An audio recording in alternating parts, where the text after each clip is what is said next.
Assalamu alaikum. Brothers and sisters, I would like at this time to first say to Brother Farrakhan, our beloved leader, teacher, and guide, on behalf of all of us, that we're very thankful to Allah for His presence this evening and taking time out of His busy schedule to address us, to speak to us, to give us guidance and wisdom into becoming more successful in our marriages. So my dear brothers and sisters, at this time, help me to welcome our dear brother, our beloved leader, teacher, and guide here in the Western Hemisphere, the Honorable Minister Louis Farrakhan.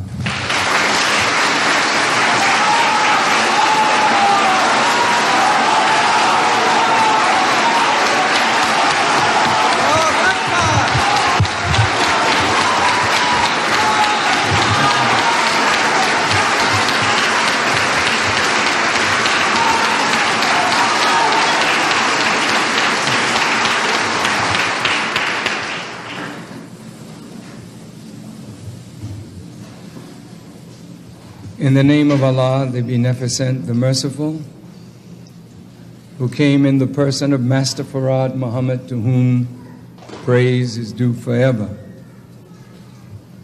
We give praise and thanks to Him for His raising up in our midst a divine leader, teacher, and guide, His messenger and Messiah to us, the exalted Christ, the most honorable Elijah Muhammad. I greet all of you with the greeting words of peace. Assalamu alaikum. Sisters with babies should not be standing, and the sisters in the back, let us find seats for them. You don't have to move. It's okay. There's enough soldiers to do that. Make sure that everybody, especially the sisters, have a seat. And I appreciate your presence tonight in the first of a series of classes that I would like to conduct to help us to be more successful in our quest to be married. How many of you are married? May I see your hands?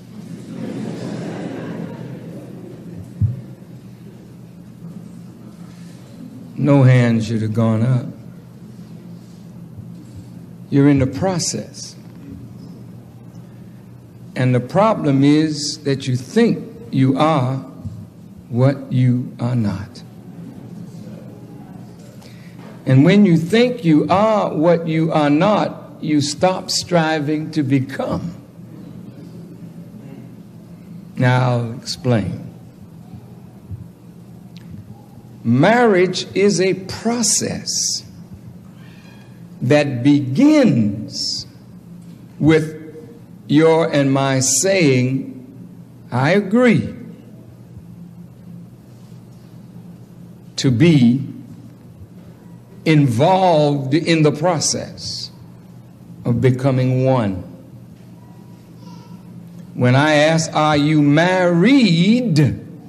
That's the past participle of the verb to marry, which means you are completely united. And I don't think that's the case. Otherwise, we wouldn't have to have such a class.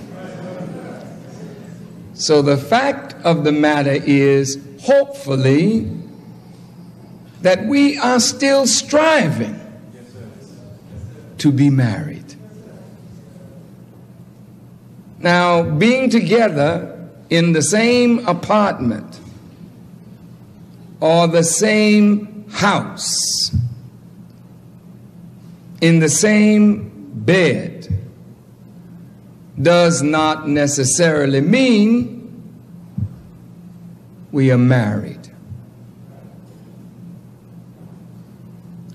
Marriage is a lifelong struggle to become one.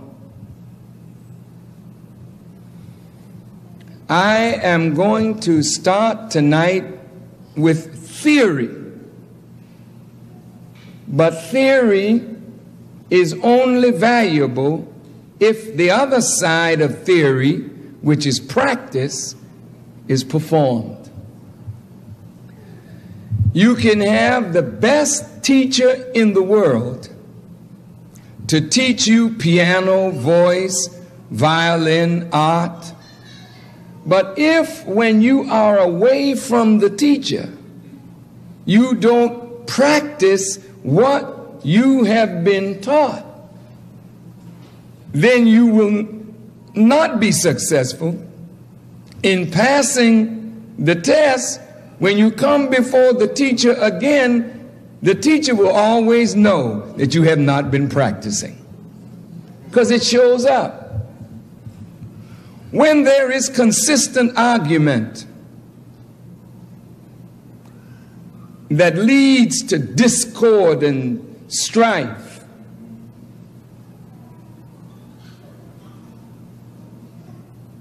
and this argument is not in the best manner, but is filled with anger, bitterness even, this leads to the cessation of the process. So you can still be in the same house, but you're no longer striving to become as one. You have accepted the reality that we're supposed to be together, and wow, you know what I mean? I'll just have to suffer this thing through.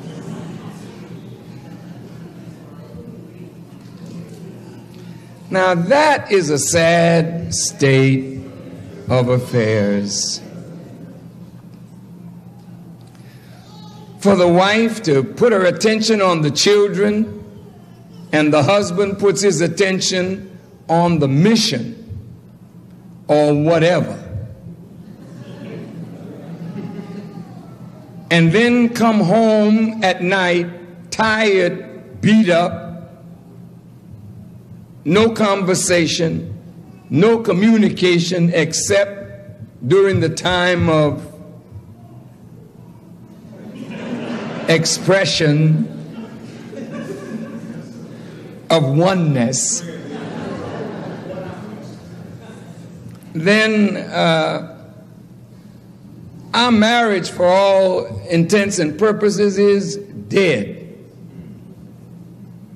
And it needs life. Marriage, unity, love, life, and peace, they are all similar. You can't be married and not united. You can't be united and not have peace. And you can't have peace without love. And you can't have life without love and peace and harmony and unity.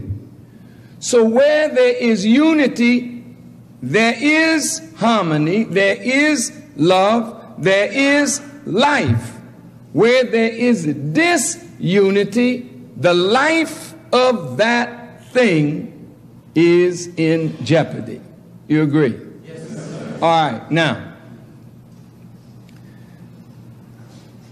the Honorable Elijah Muhammad taught us that the first law in the universe is motion. Motion.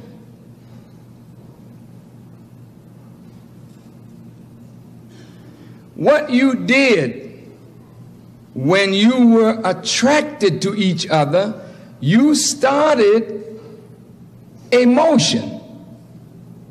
True?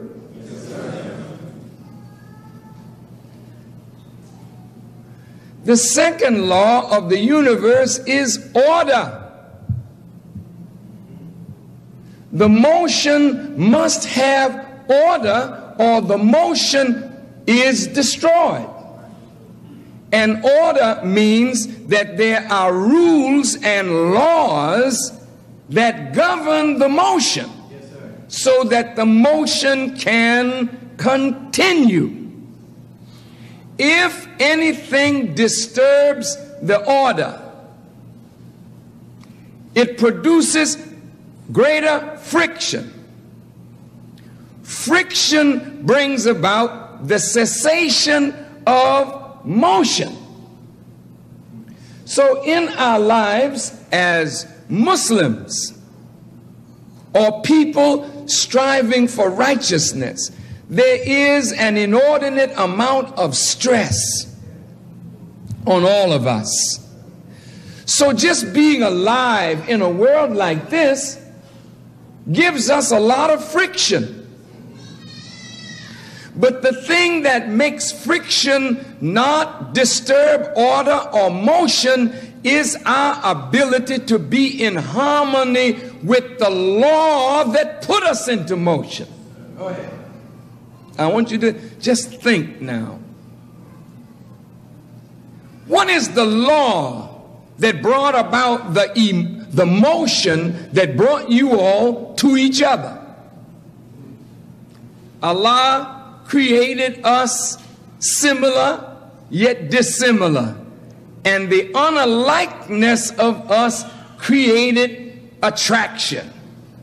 True? Yes, sir. So you found your way to each other for whatever the reason.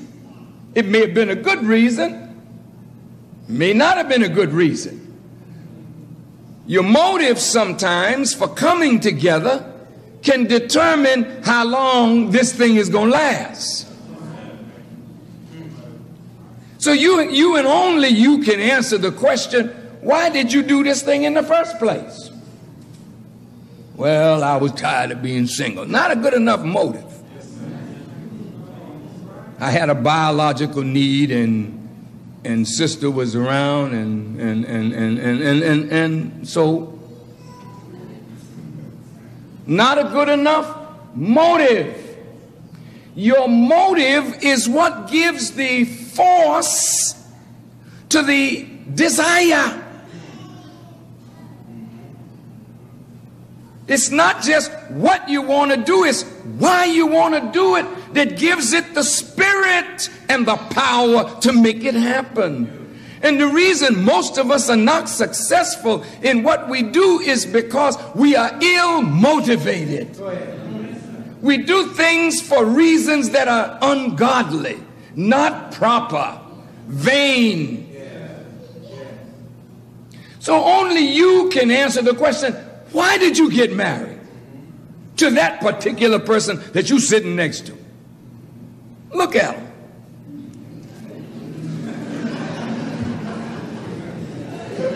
That's probably the first time today you all looked at each other. You can always tell married people when they're riding in a car.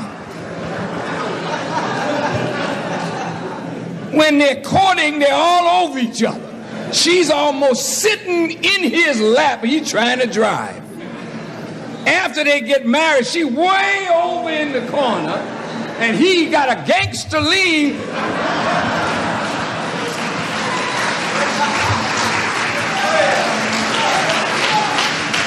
You can tell the married person when they go out to dinner, their head is in the plate. When they're courting, can't take their eyes off of each other.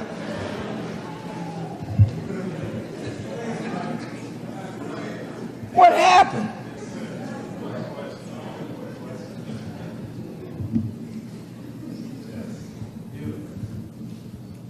Now,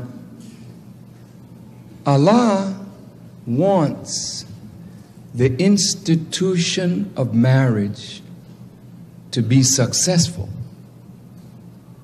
Because as I wrote and you've read, Allah hates divorce. So tonight, we want to see if we can start again and dissect this thing called marriage. Okay? Now, if you go back in your mind to when you first met the man that you're sitting next to, I hope he's your husband. And I hope that's your wife. See, and even those words are debatable. Husband, what's that? Wife, what's that? See, these are names, but they suggest something which we're going to dissect beginning tonight. Okay? Now remember, theory, practice. And in the class tonight, after tonight's class, I want us to practice. You know, most of us are very physical people. We're not really spiritual. As a result, there's physical attraction. Right? We like the way she looks. She likes the way he looks. Or she likes the fact that he's a successful businessman, got a little money. And he likes the fact that she got a job.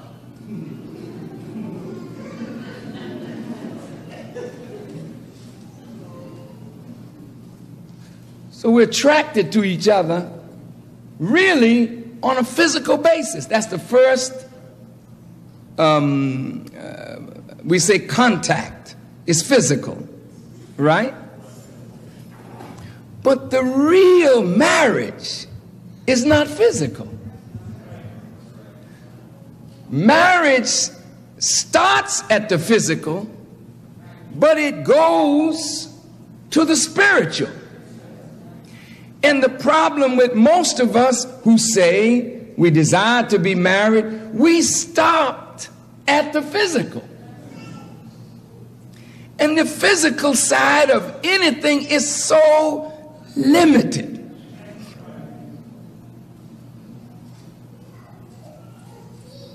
Now, your wife was physically attractive to you when you first met her. And your husband was physically attractive to you.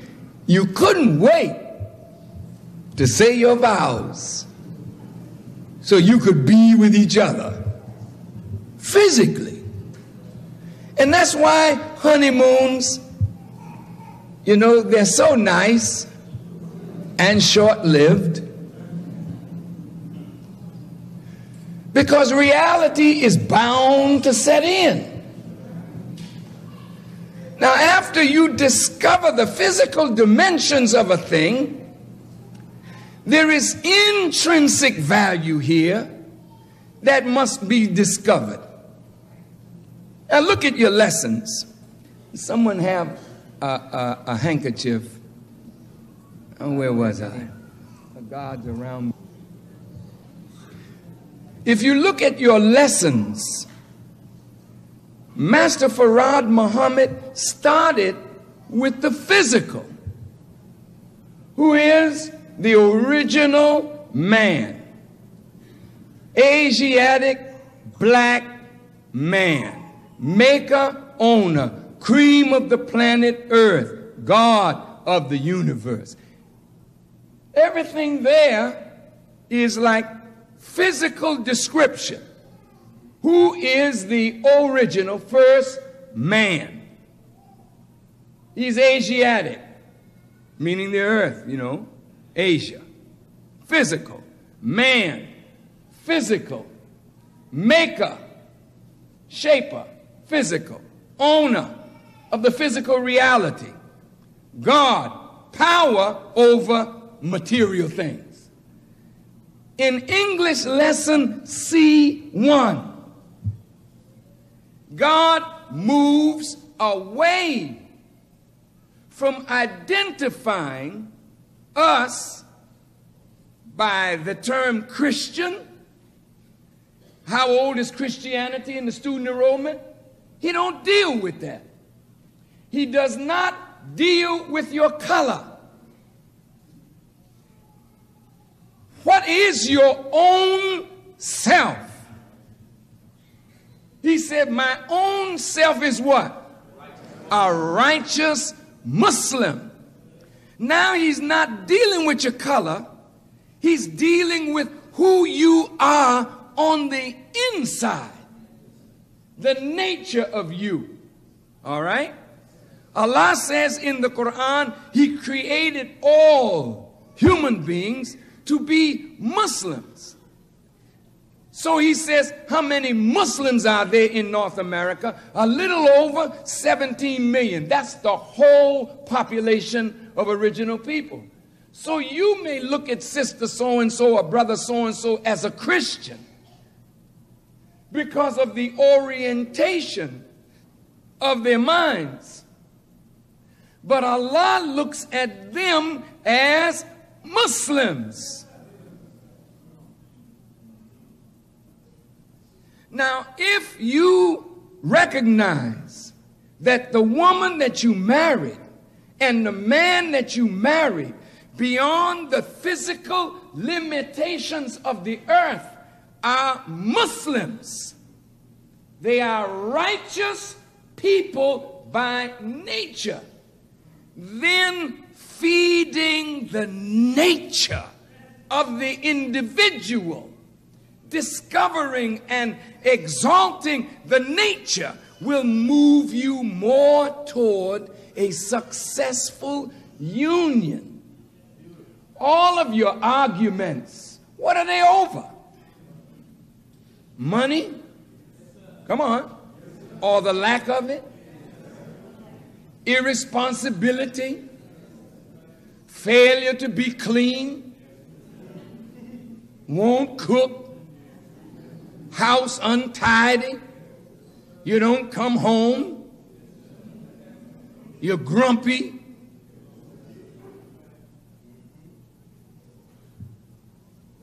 But what is at the root of all of that? Now we get to look at marriage. Look, Allah says, and you know I say this at all of our marriages, which I refuse to be bothered with anymore. Oh people, keep your duty to your Lord. Now we all say we are what? Muslim. What is a Muslim? One who submits his or her will to do the will of God. How can you expect a woman to be dutiful to you if she's not dutiful to her Lord? How can you expect a man to be dutiful to you if he's not dutiful to your Lord? So your marriage begins to fall apart if it is not rooted in your duty to Allah.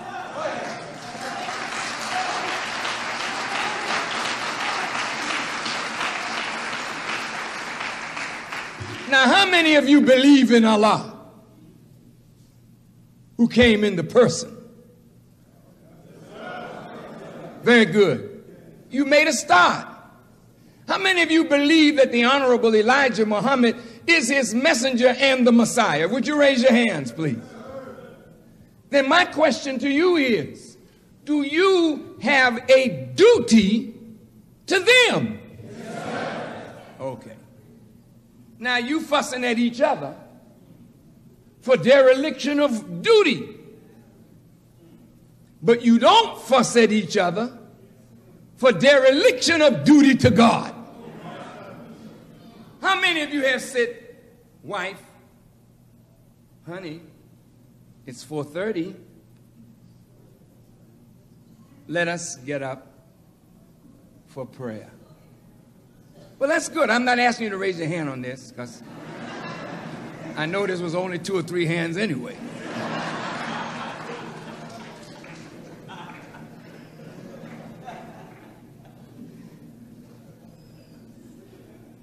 Now, if you don't encourage each other in your duty to God, then your marriage struggle for unification will reach an impasse. The basis for marriage is duty first to Him who created us. Okay? Oh, people, keep your duty to your Lord. Who is your Lord? See, some men think that they the Lord of their wives. Stop it, brother. You are not a good replacement for Allah. So don't try to be who you are not. And if you try to make your wife think that you are sufficient as a replacement for God, then when she gets angry with you, see, she finds herself lost because we have become like the devil, trying to steal the place of God. You are not her Lord. Allah is her Lord. He created her. He nurtured her, didn't He? And you. So the Lord that you both must keep your duty to is who? Allah. Now, Allah makes requests of us. And He doesn't demand, He just asks. He's so beautiful. And the only thing He asks of a believer really is to observe the principles of the faith. Number one, prayer. And then He said He would not care for you were it not for your prayers. So if we're not praying, then Allah says He would not care for us. Whoa. Well, sister, your duty is to take care of your husband. His duty is to take care of you. But how can you take care of each other if you've lost the care of God? It said He would not care for you were it not for your prayers. So the Muslim home, the godly home, is set aright by prayer. Your marriage is set aright by prayer to Him who created you and put in you attraction for each other.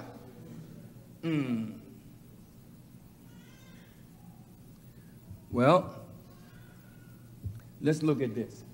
He created you from a single being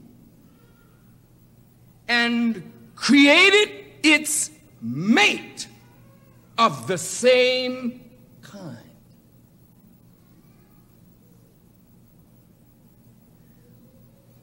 When you say we're the same kind, it's not just the same kind in color. We are the same kind in nature and spirit and function. Whoa. So the thing that makes marriage have durability is recognition of the fact that this is a part of God as you are. You are created from a single being. Who is the single being? They say Adam. Yes and no. Adam is created of Allah, and the mate of Adam is created from the same essence. The Honorable Elijah Muhammad said that Allah is self-created. Now that is a concept that we need to study to understand something about our roles. Don't get together yet. I just want you to deal tonight with what is your role as a man, what is your role as a woman. Your role is based upon the nature of you, and your role is based upon the nature of you. You can't have a successful play, you don't know your role.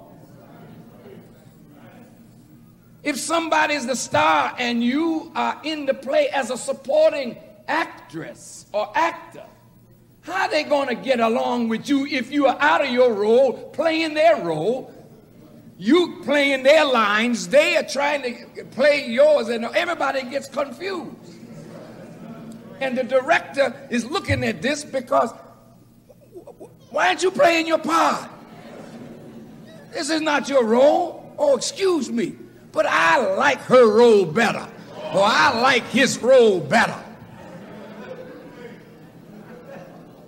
So we're going to talk tonight about the role of each other. Before we even get together, we need to know something about our role.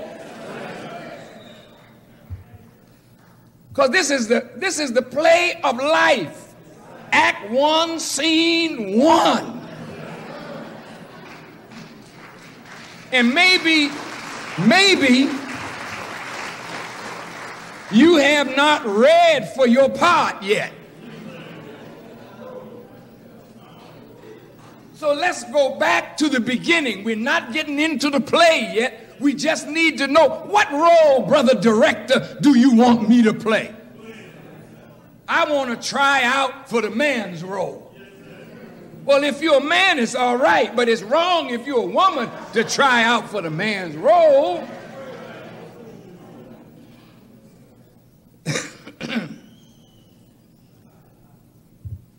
You know, switching is what's going on in the world. And we'll get to that. Now, brothers and sisters, the messenger of Allah, the Honorable Elijah Muhammad, said, Allah created himself out of triple darkness. He talked about how he built himself up in the darkness. How he started from one cell, atom of life, he called it, an atom of life, sparkling in the darkness. He built up brains, boy, that's something, in order to think and vision. That's really heavy just to think about it.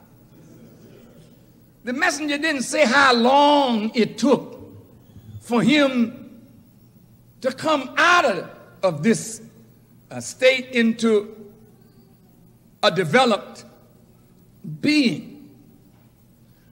But you can imagine, after working, laboring, struggling to come into existence. His coming into existence after developing brain and thought was accompanied with pain. Pain. At every stage of his development, pain, struggle, pain, struggle, pain, struggle. Until he got to the point where he recognized he was alone and wanted companionship. It didn't say he needed companionship. He desired it. There was nothing there. So he, the messenger said, studied himself. That's heavy. Just think about that. He studied himself and found in himself another self. And he brought that self out of himself as a second self through which he could produce self again all the way down the line. Now let's stop a minute. If he brought a second self out of himself, and that second self was called woman, she is a part of him, a part of God. She is God as he is God. But she's the second self of God. Now just listen now. The second self isn't first. If it came from, it is slightly less than. Now that's hard for people in this world to understand. The brain of the second self is not the equal of the brain of the first. It is a little less than because it comes from and is not the equal to. So therefore the first self must be in authority over the second self.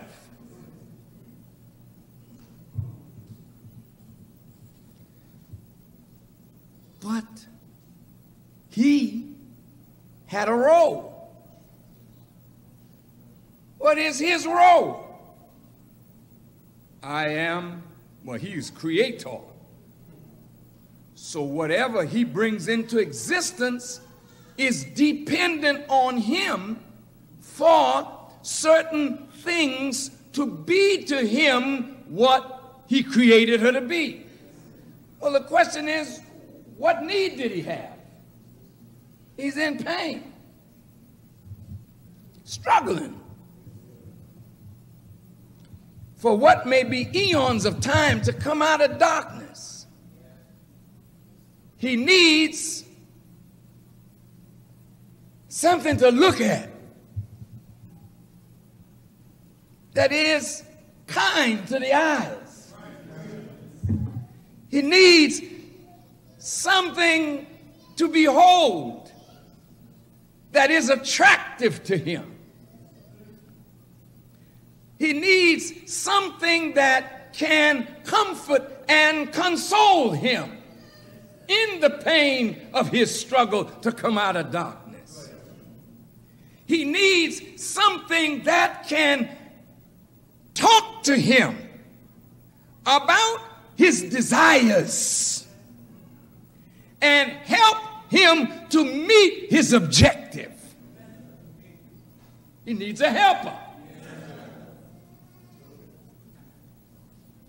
A woman can help you do anything of value that you want to do. You won't find a better helper than the female who loves you and is there for you.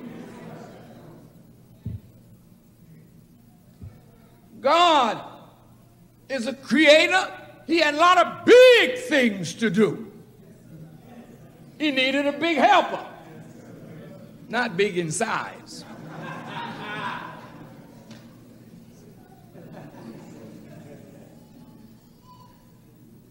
Big in mind.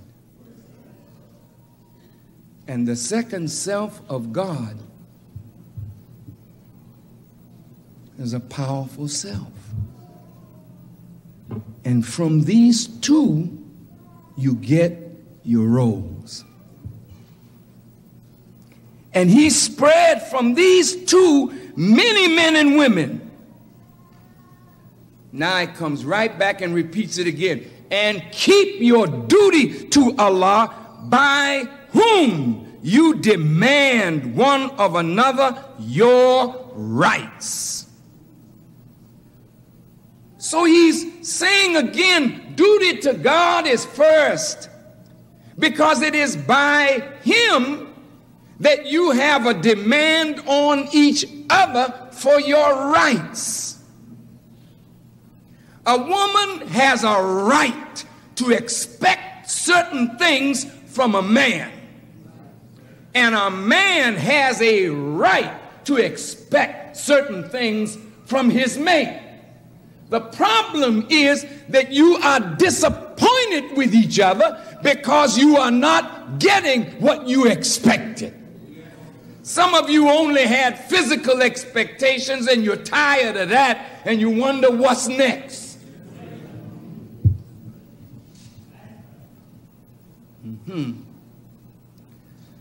Well, now, if you understand your role, you know what's next.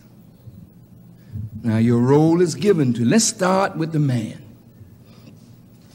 And brothers, this has to be the basis of FOI. And the role of the woman has to be the basis of MGT. What is the role of the man? Allah says in the Quran, and men are what? What? Let's stop right there. Do you know that's a big job, brother? To be a maintainer of something. I came to the mosque the other day. I saw peeling in the ceiling. I don't know whether you saw it, but I saw it. I said, there's a leak somewhere. Well, that needs what? Maintenance. And the longer you wait, the worse it gets. What is our job as men? Maintainers. All right, let's start physical and go spiritual and go big.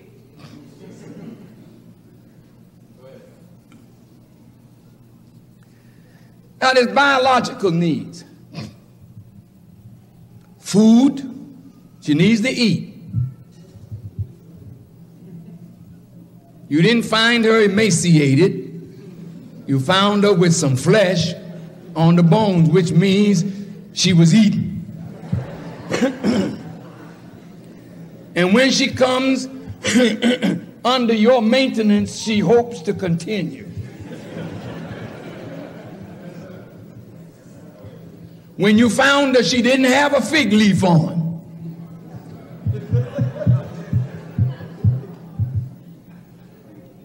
I think she had on clothes, if she didn't tell me.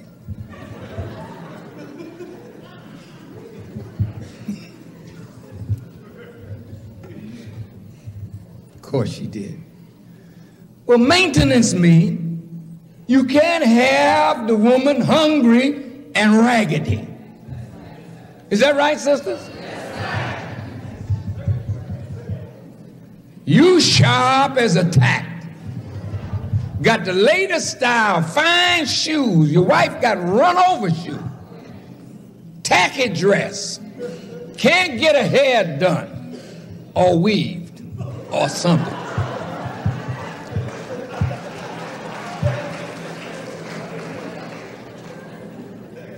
These styles that they got today is expensive, brother. There was a time she could just flop a headpiece on and cover up what was not fixed up. But today, she got to go to the hairdresser. And you should find one of your own.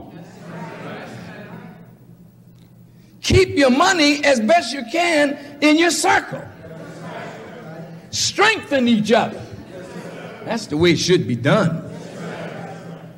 But of course, hair is a big thing.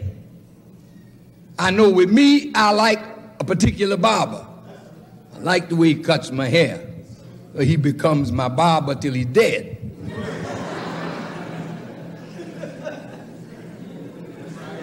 Or till I die.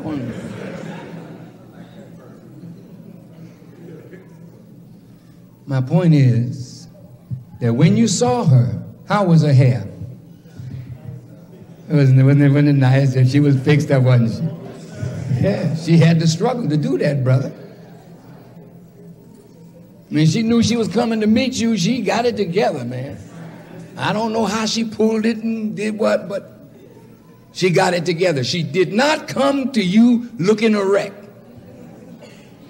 Then you can't maintain her in a wrecked state. You see her appeal in the roof, what you supposed to do? You see her hair undone, that's a peel in her roof, brother.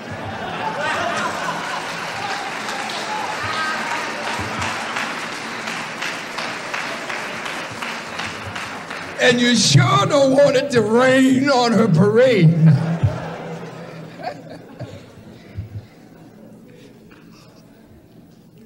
Now this is physical.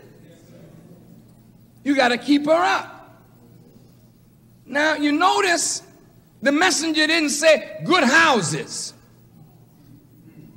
He said good homes. And a house is not a home. We'll get to that. You got to put the woman in a home. I know, brother, you in an apartment, I hope, or in a room. And if you're in a room, you ain't gonna stay married long if you stay in a room, brother. You in your mother's house? Oh, that's a no-no. That is a total no-no. Well, for economic reasons, I went to stay with my mother. How long? How long can your wife be herself in your mother's house? That's your mother's stove. That's your mother's dishes. That's your mother's refrigerator. You are not maintaining that woman. You got a problem, so she's demanding something. Look, honey, when we gonna get out of here? She don't want to talk about your mother.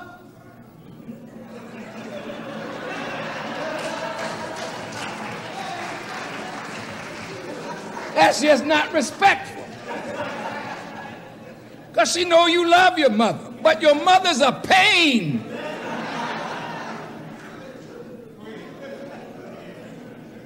Well, he don't like that. He likes this.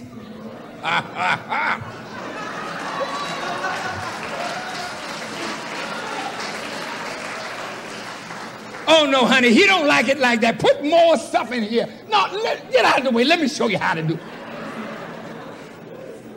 You just a nasty little housekeeper. My son likes his shirt starched. So when you come home after a paper push, you swear you did your duty.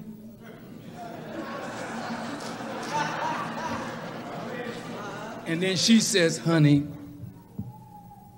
when are we going to move?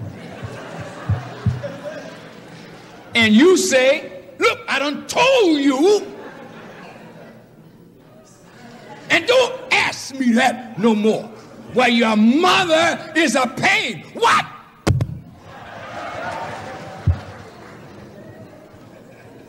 Now, brothers,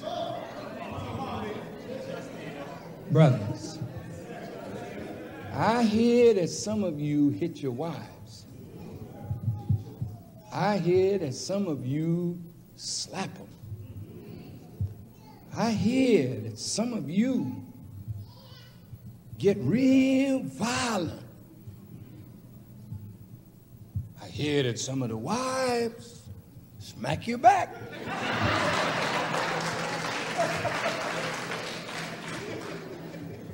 And get real violent too. Yes, sir. Well, now that begins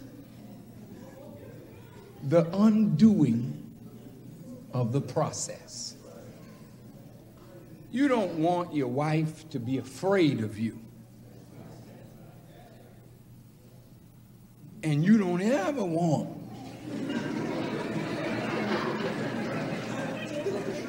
to be afraid of her, because she watches you a lot while you're sleeping.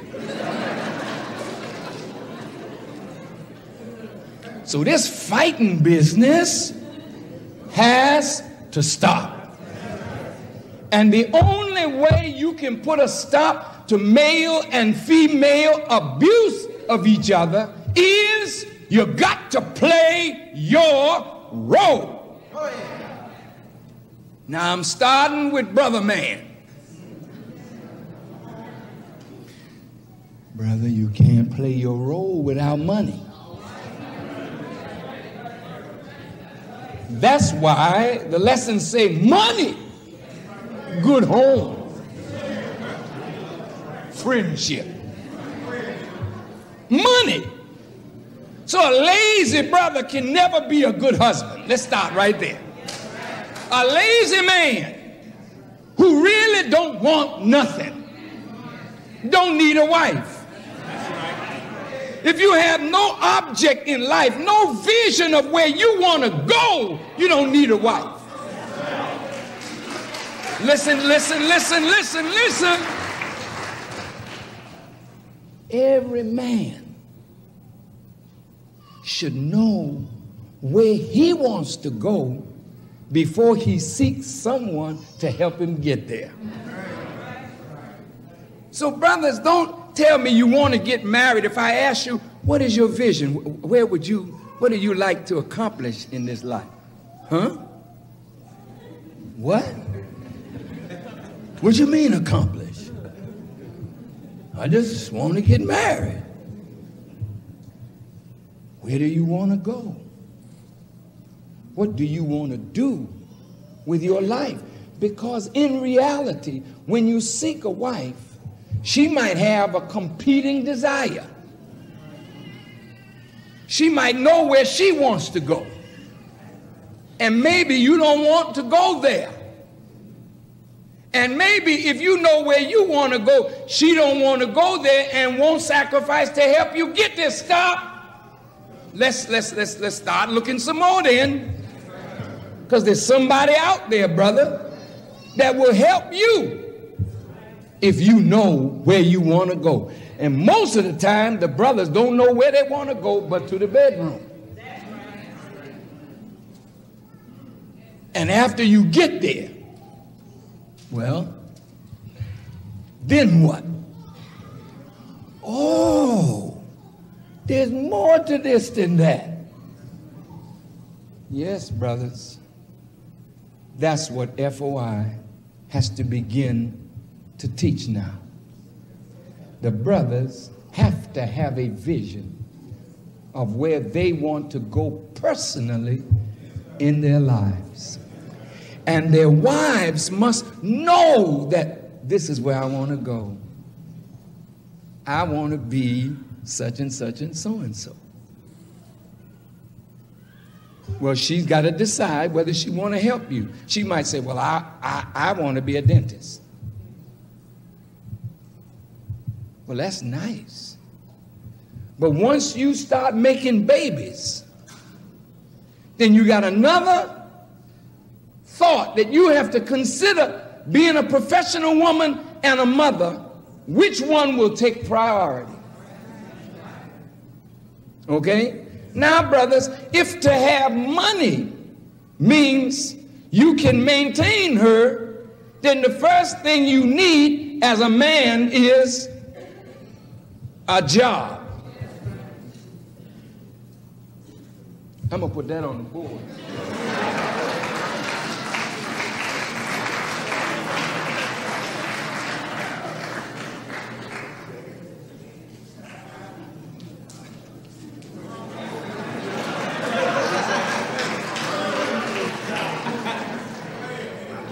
If you're not working, or I better put it like this, job, and then under it, work. Now, if, it's okay, they can hear me. If you're not working on a regular job and you got money, then the captain and the lieutenants have to ask you, where did you get it? That's right. Because if you're not working and you got money, you steal.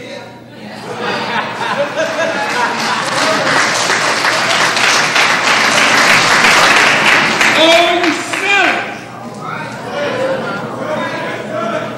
And if you're selling products, that's work that are righteous.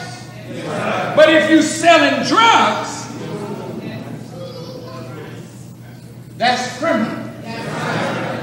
So a criminal cannot maintain a woman who is the second self of God.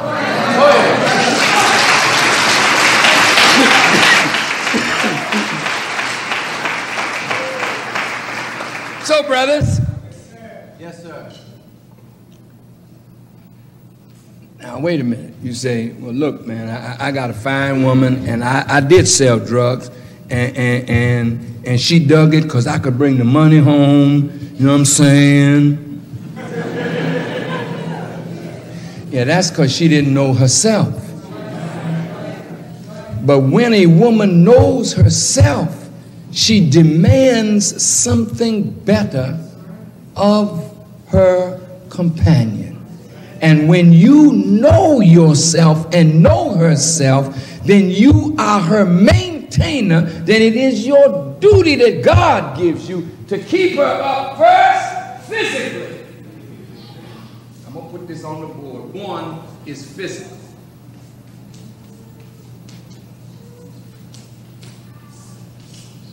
Physical maintenance. Now, sisters, if your husband don't have a lot of money, don't get a weed.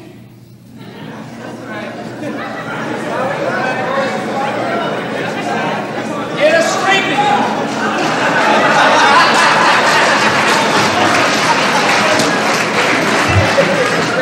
Because that'll tear up the poor budget. Now, we're going to deal with argument.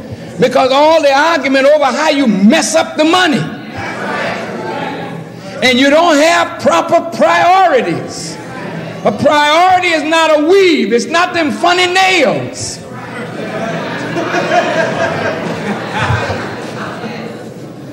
The priority is the basic things. Hair done. Done. Wash it. Blow dry it. Put pin curlers in it. Pull it with an iron. Do something with it. But if you don't have money, then don't spend what you don't have for what you really don't need. So, brother, you have to say, sweetheart, I don't have enough for that. I want you to fix your hair, but I cannot afford that. But don't look at him funny. You know what he's bringing in.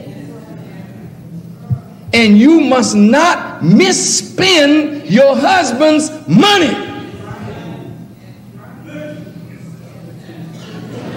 Yeah, it's a good teacher. You gotta bring your desires in line with his pocketbook.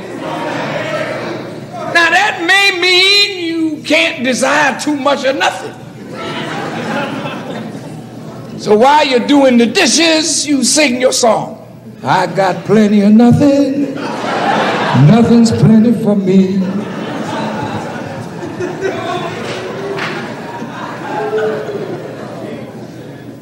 Well, a little laugh is always good, you know what I mean?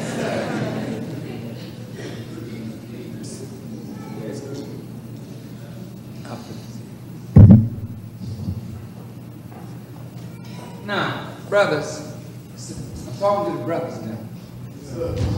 Since your prerequisite in maintaining the woman physically is money, then you can't buy papers and not sell them. That's right. Yes, sir. That's right. See, that makes your wife totally upset because there's her weave.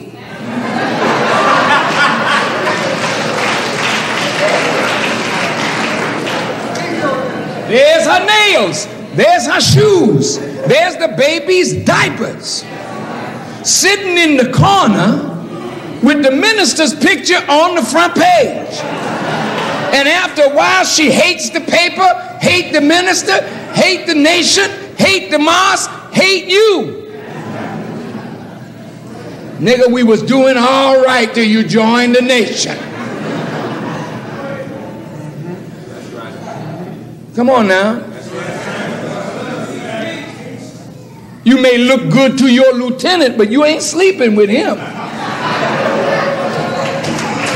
I hope.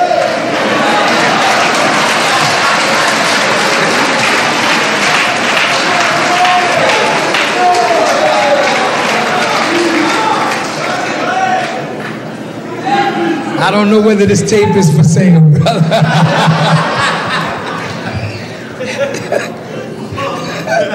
We got to extract the principles. But what I'm suggesting to you, believers, I know you're a good Muslim and you really want to be a good Muslim. But a good Muslim has to be honest and hardworking and sincere. If you take 100 papers, sell 100 papers. And then from selling, you get a profit. There's the weave. I'm on this weave, me and these Koreans, you know. I'm going to give them a community service award.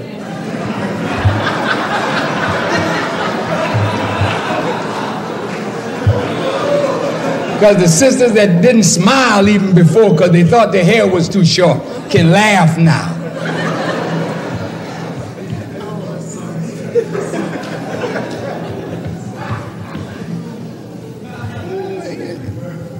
Class should always be happy. I didn't come in a happy spirit, but you know, class should be joyous as we learn. But I'm picking up faults that hinder your marriage because the weight is on the man for maintenance. I'll get to when a woman works in a minute, you know. But brothers, the job, you got to take it as your job. If your wife has a job, you know, that's an added blessing. And that's the way any man should consider it. That's a blessing that your wife can bring money into the house. But really, that's your job. And you should feel bad as a man that your wife got to work to help feed you and your children. If you're a man, you go to bed at night thinking, I got to do something about this. That's right. That's right. You got to find another way to work a little harder.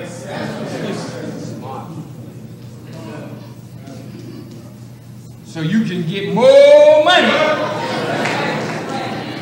So you can be a physical maintainer of your wife. Now, brothers, yes, sir. Soon I'm going to send investigators by. Yes, sir. To see how you live. Because you look good, but if I followed you home, what would I find?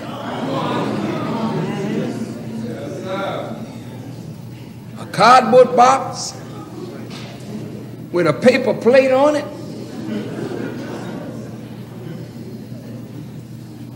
Brothers, there's no woman that is self-respecting that can be a good wife to you if she does not see progress in making a home for her.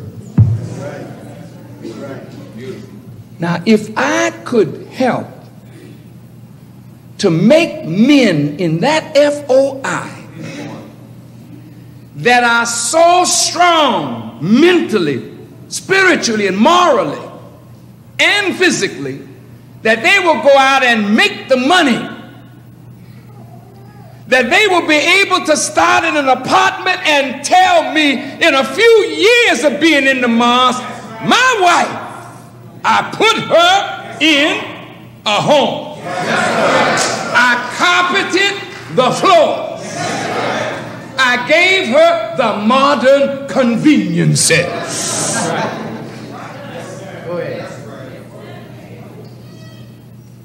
But she ain't never satisfied.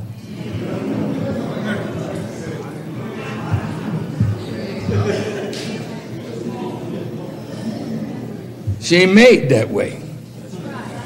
She is not made to let you get comfortable on what you did yesterday.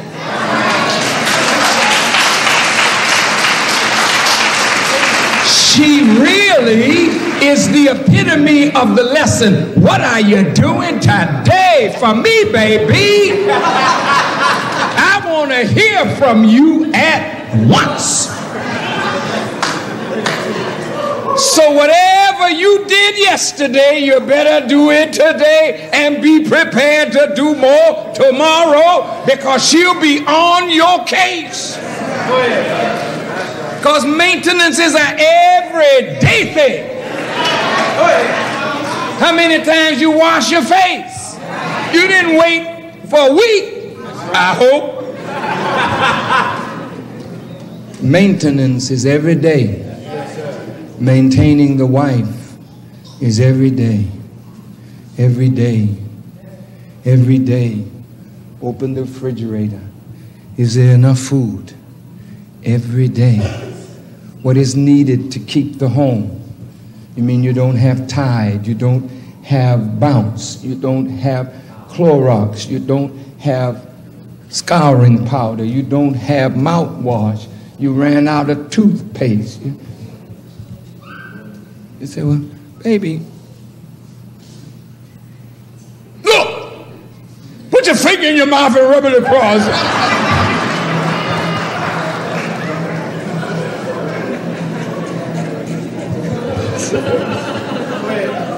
Some of us think that our wives should be happy with nothing. And some of us believe that our wives will be happy with something. They're not happy with nothing, and they're not happy with something. But you better keep on doing something.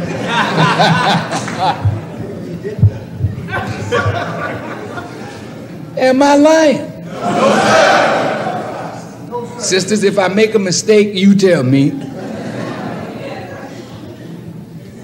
The female is the second self of God, and she's created, as the Honorable Elijah Muhammad taught me, to try to equal herself up to God. So the better you are, the better she'll try to be. The more you strive to do your duty to God, she'll try to equal you in that function. I've been doing so many sit-ups, my pants is falling off me. And I'm going to get these fat gut brothers in shape. Now, see, maintenance means that you need to see your knees. And if you have not seen your knees in a long time, you need an uplift. Sometimes that thing is sagging so low you need a jack.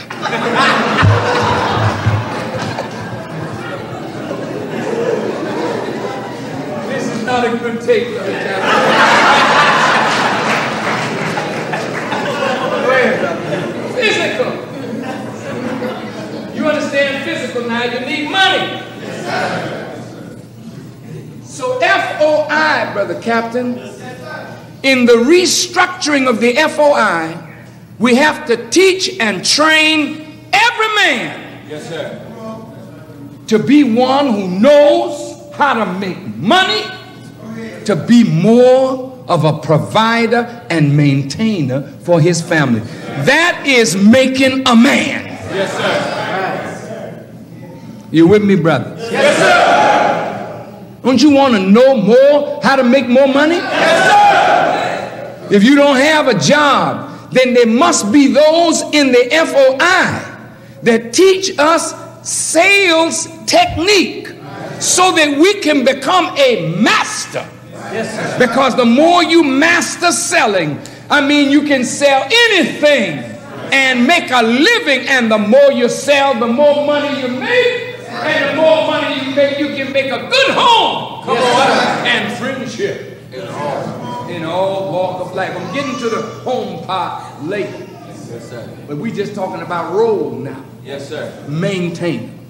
Go home tonight, get your dictionary, and if you have a Roget's thesaurus, men, look up the word maintenance and all that goes with it. Study it. Yes, sir. Because that is your duty. Yes, sir. Our duty. Yes, sir.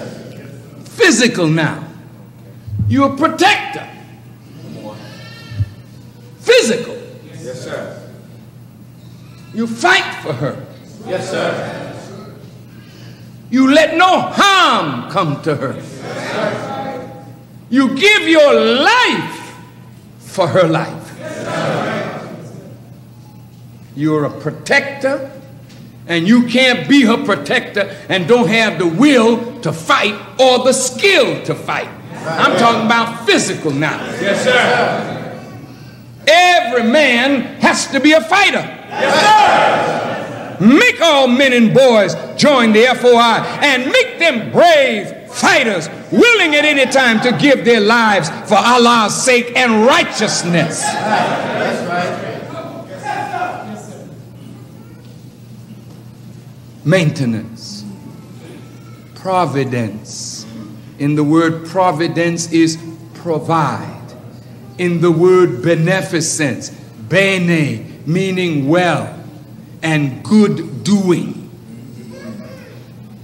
That's your nature, brothers. And you know what? God always feels good giving. Isn't that right? Yes, sir. All God expects is gratitude. A man always feels good when he can give the woman he loves something. Here, baby.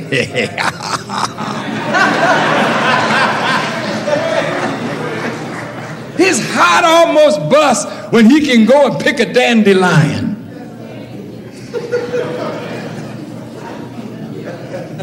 And you better know how to smile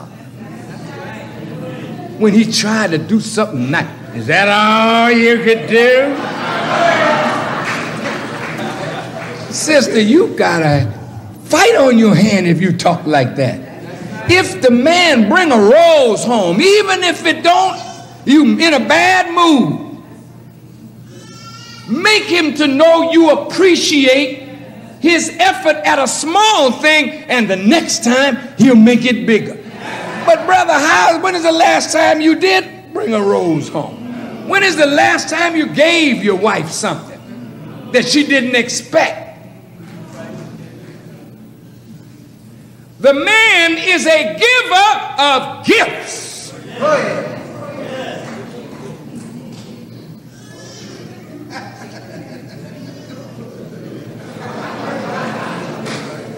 Now I know she want that big house, that big car, but you better need some big money. So if we ain't got the big money, be big patience. That's right. But sisters, God gives us more than anybody gives, Allah gives, and all He expects from us is prayer and gratitude. Now, what does God expect from His woman? Come on. Hey, baby, I brought you in existence. You know what I'm saying?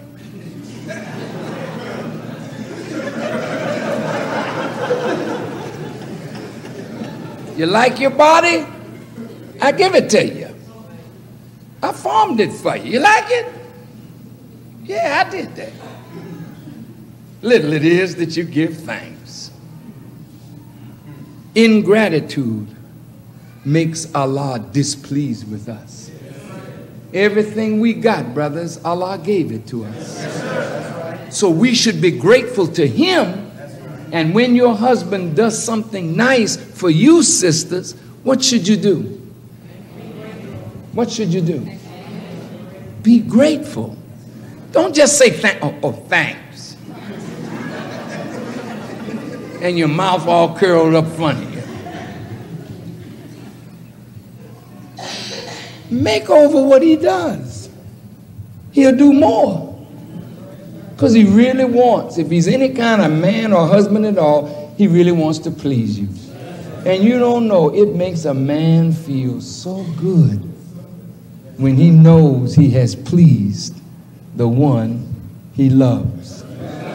And when he ain't trying and don't want to please you no more, trouble is in the house. We'll get to that. Now, brothers, you understand? Yes, sir. Physical. Yes, sir. But there's more to a woman than physical. Let's deal with spiritual.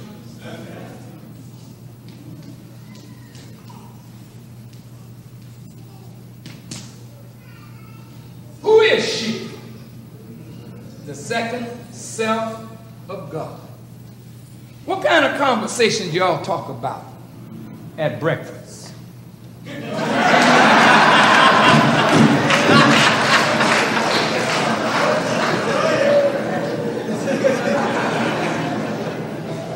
What kind of conversations do you have after prayer? Do you read the Quran together and discuss revelation? Let me tell you something about truth and knowledge and revelation. Y'all all right? Yes, sir. Your conversation with each other, what level is it on? You know, I was at class yesterday, and that sister, I'm telling you, she just made me sick. Well, honey, my lieutenant, I don't know, I was going to shoot him last night.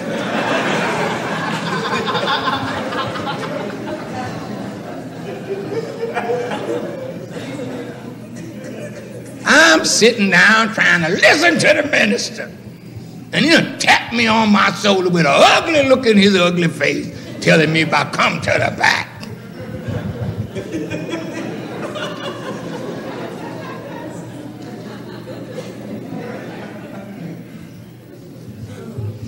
Now, the level of your conversation sets the spirit of the home. You have a house. We would like to create a home. And see, home can only be a home when God is the ruler of that home. Now check this out. You may be telling the truth of your woes. And naturally, as husband and wife, you talk about your woes to each other, you know. But that conversation level is down here. And when you're gossiping and slandering people, which you do, that puts your conversation, I can't even get down. It's low down. That's right. So the energy in the house is as low as the conversation. That's right. Now let's pick the conversation up. I'm going to talk about you. Well, I may be telling the truth, but that's not necessarily good home conversation. I may be talking about even Bible or Quran. That's higher, isn't it? Yes, but the highest conversation is when you start talking about what God revealed to the Honorable Elijah Muhammad. That's revelation. Wasn't in the world before. So the level of electrical energy in those words is higher than reading the Quran or reading the Bible or discussing that. But when you say what Elijah said, that Master Farrakhan revealed to him, your conversation is at the highest level, and the energy keeps your light on in your face. Because God's revelation inspires you. It's life. So if you really want to get down that road, brothers, as a maintainer, you gotta know what God said to Muhammad. Do you discuss it? If you don't discuss the teachings, then the bond that binds you spiritually is not there. So from prayer comes discussion of revelation in your conversation, which leads to the spiritual maintenance of the woman of God. Right. She's God's woman, brother. And you can't just talk to her about anything. Sometimes you just may, you know, get one of them cheap conversations going, which we all do. True? Yes, y'all don't want to admit that, huh? Them cheap conversations go on more than anything else. And probably that's why you don't have the Spirit. In your marriage relationship with each other, you start losing the Spirit. Do you know how you got in touch with each other? You know, and when you start falling in love, there's a certain conversation. If you're a real Muslim, what's going to attract you? The fact that she's one. Right. You're talking about the Honorable Elijah Muhammad. Yeah. You're talking about the Word. You're talking about what God did and what the purpose is and what the nation is about. Yeah. And you say, whoa, this girl is something. She like what I like. Yeah, this is good.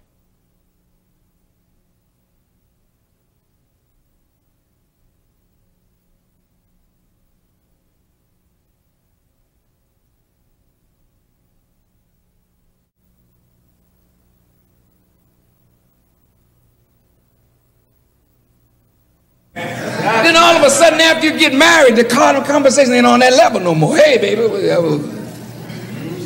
you sure looking good, fool. Well, that's conversation too, and it's real, you know. And it's not bad to be there sometime. She like that on that level sometime. But don't stay there. That's God's woman.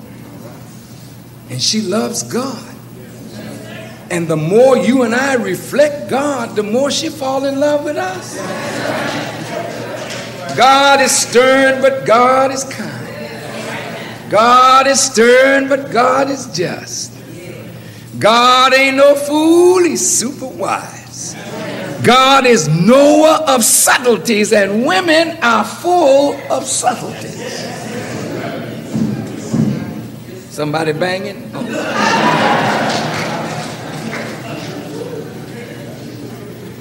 Now, brothers, you can't be no fool and maintain a woman on the spiritual and mental level. On the mental level, it is empirical knowledge. If you don't read the newspaper or study what's going on in the world, your revelation, your knowledge of revelation gives you insight into the news. Say, baby, did you see this thing today? Hey, look, they had a bomb at the Olympics. You see, TWA 800 went down.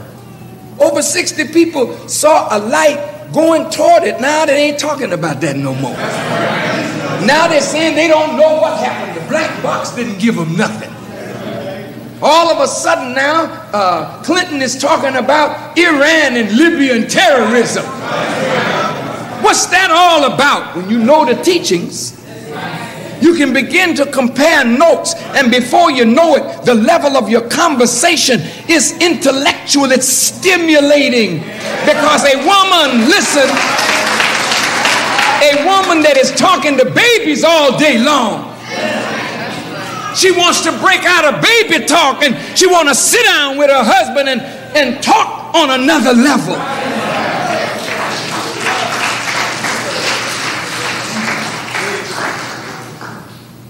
I'm getting to your role in a minute, sisters. We just role playing now. Brothers, you have to be readers. You have to be knowledgeable of what is going on in the world on a daily basis.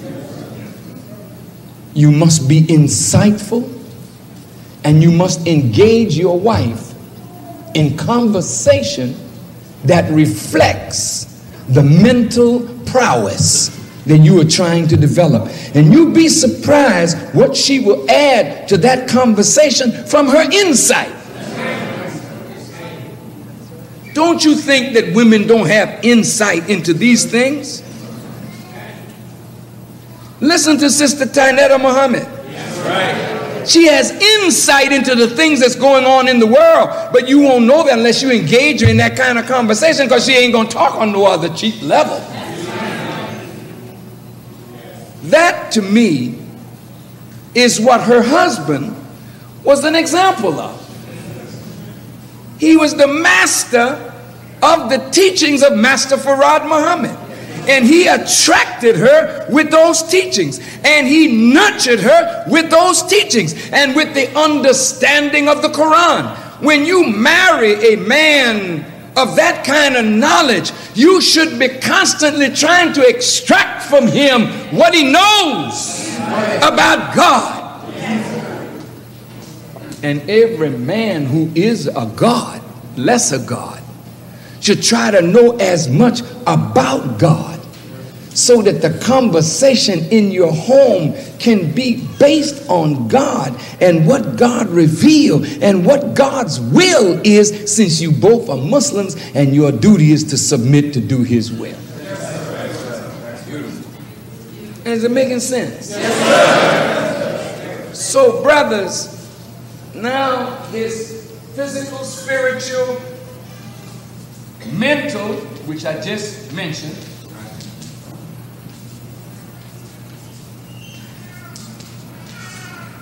moral. Now, moral maintenance is based on the moral law. Upkeep of the female in the moral sense. As men, we should strive to live up to the moral law and bring things around us up to the moral law.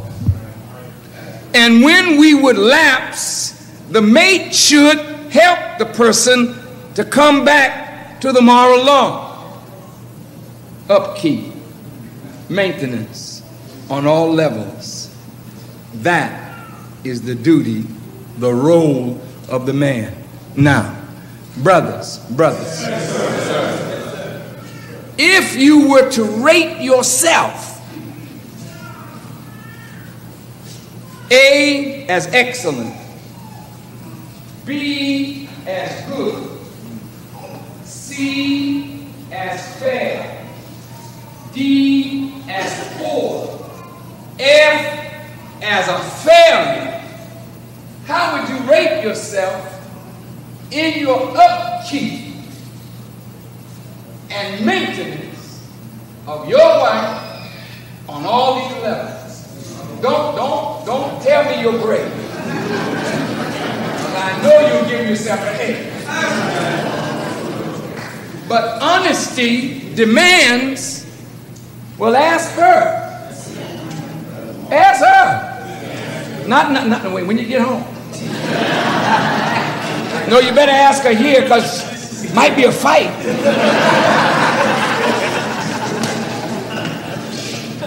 Now look, I'm serious. Yes, sir. Yes, sir. Laugh. If your grade is not A, ain't too many A's in the room. In fact, there may be none.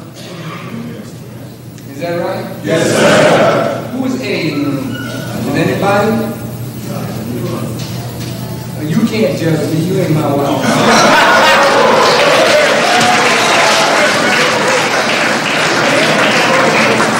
You'd have to ask Sister Farrakhan what my grade is.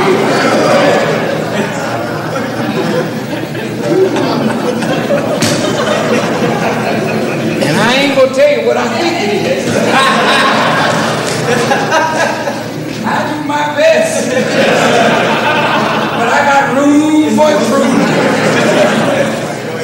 And if I lied to myself and lied to you like I'm excellent in everything, oh, brother, you don't need no liars in front of you. You had enough of that crap.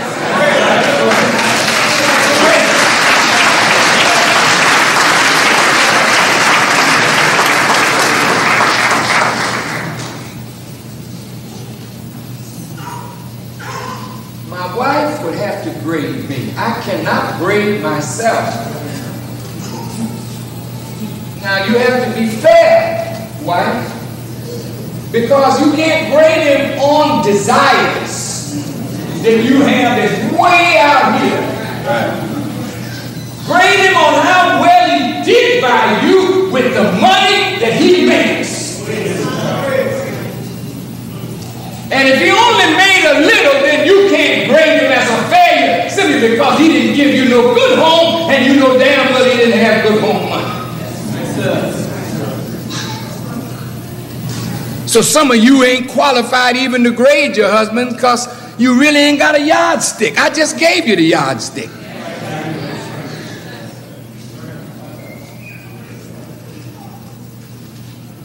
Now be fair. If he's trying and he hasn't done as well as you would like, then give him a C or a D. If he's poor, and then if he deserves an F, flunk him. And look, if you fail, you're headed for divorce. And any teacher will tell you, well, here's another semester. Work hard next semester and you could pull it up by the final exam. Brothers and sisters, you don't want divorce. You want your marriage to work. And it will not work, brothers, if we don't pull up to the standard. Are you listening? Now this standard is good if you're 90 years old and you got a woman, she still needs maintenance. I know it's hot and some of you are tired and your marriage is as tired as you are.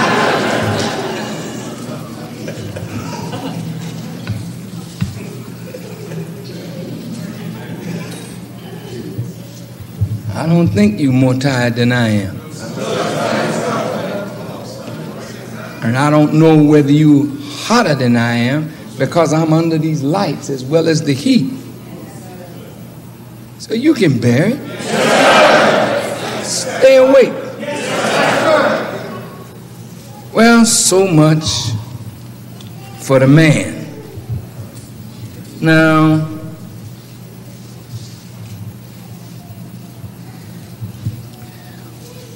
when you have a man that is struggling to make money, to physically, spiritually, mentally, and morally maintain you, there is a proper response to that man. Now, what is your nature, sister? The Quran says that the woman is created as the consoler of the man. When your baby is upset and crying, what does a mother do? She goes to the baby. She does something to console the baby, comfort the baby.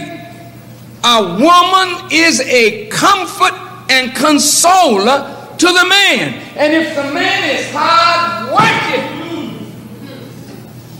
and is giving you what it takes to maintain you, then what his demand is from you is that which consoles him. Now you're the consoler, right? You know what consoles a man? Let's start on the physical level.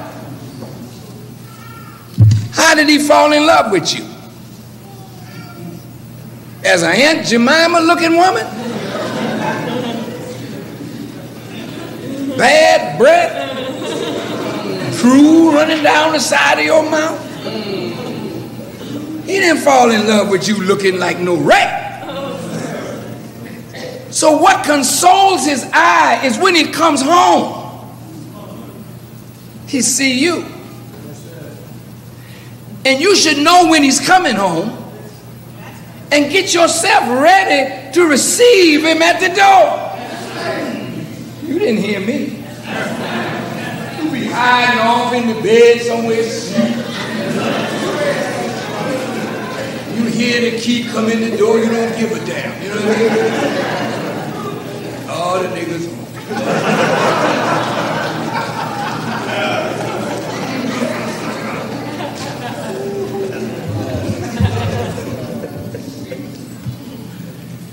That is if he comes in a decent hour. Sometimes, brothers, you come home late. But there should be a time to come home, to sit with your wife and your children at a dinner table. Stay out all day and all night and then come home, she tired, you tired, and you expect everything to be rosy.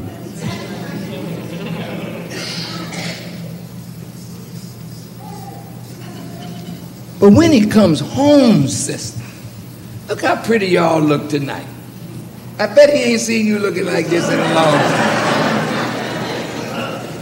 I'm only. But you all look so radiant, so beautiful. That's what made the man fall in love with you, girl. Be pretty for him. If he's a good husband, be pretty. Fix yourself up. Fix yourself up. You do it if you're going for some other man. Why not do it for the man that's maintaining you? You did it to get him. Now do it to keep him. Because hell, there's too many pretty women out there. Ain't got no husbands either. And they're sure looking at yours, wondering why he stays with you. You know that's right.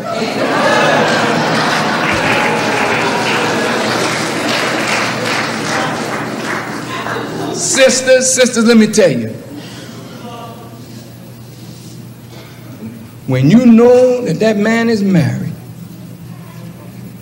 don't you make no effort to be in that man's face and present yourself before your sister's husband in a way that you want your sister's husband to be attracted to you.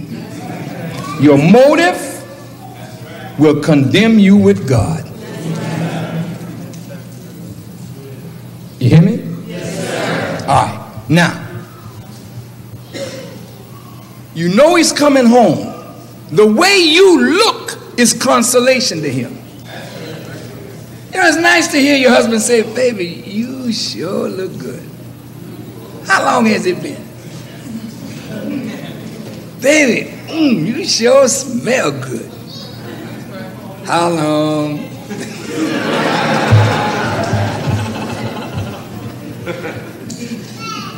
You remember how you used to perfume? Talk to me. Sister's getting a little embarrassed, you know what I mean? Did you put on perfume when you was going out to courting?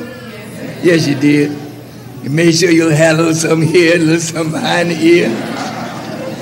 Powdered yourself down all pretty nice, you know. Now there ain't no powder in the house.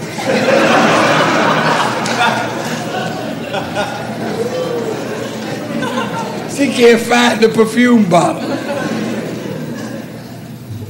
That's funny, but that's your role. When he comes home, the house is what he sees. He walks in the door, a diet.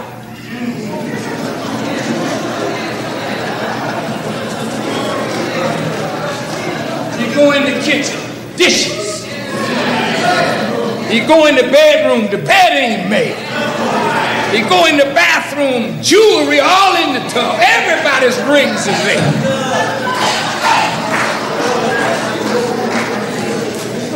Place smelling funky.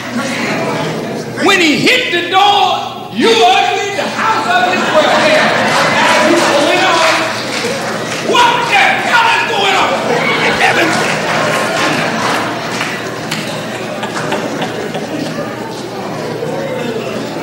He went there, and you come right back. You don't know what it's like. I've been in here with your crazy children all day long, and I'm just sick and tired of this.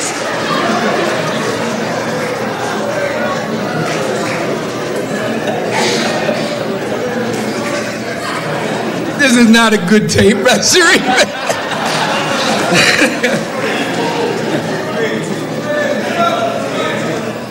Now the house, the attitude and the spirit in the house is gone.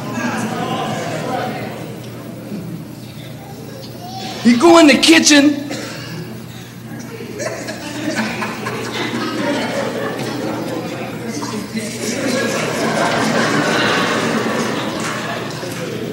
where's the dinner? I didn't have no time. Here, this is all I got. Here, these mashed potatoes. I popped this in the oven. I said, baby, come on. He said, damn. All right, I'm leaving. And he go to Subway.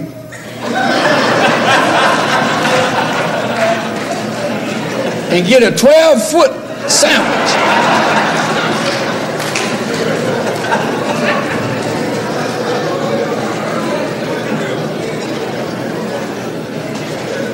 And come back home. Now he mad, you mad. Time to go to bed now.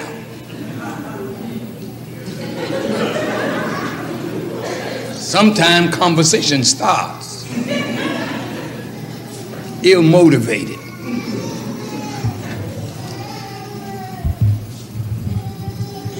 You use each other for pleasure, but you don't serve each other. You make a prostitute out of her and you become a pimp. she's angling for something that she deserved and using sex as the way to get it. After the relationship, honey, remember them shoes we saw? Now, what is that? That ain't no way to have a righteous communion. You don't use sex to get what you deserve just by that man being your husband. And sisters, if the man is a good husband, you don't punish him by depriving him of yourself. I'll show him. Just remember, Susie's down the street.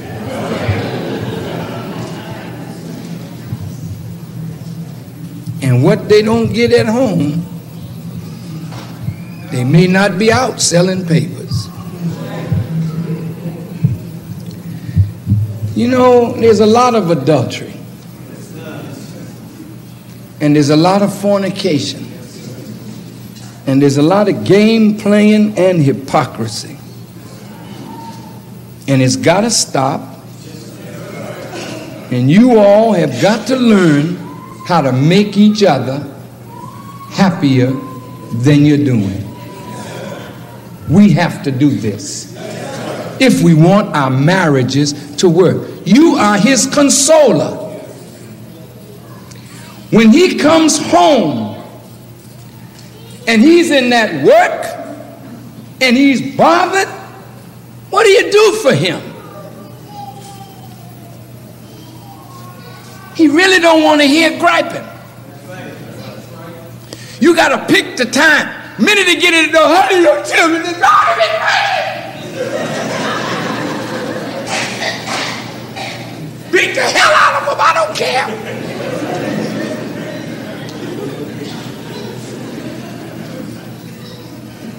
When the man come in,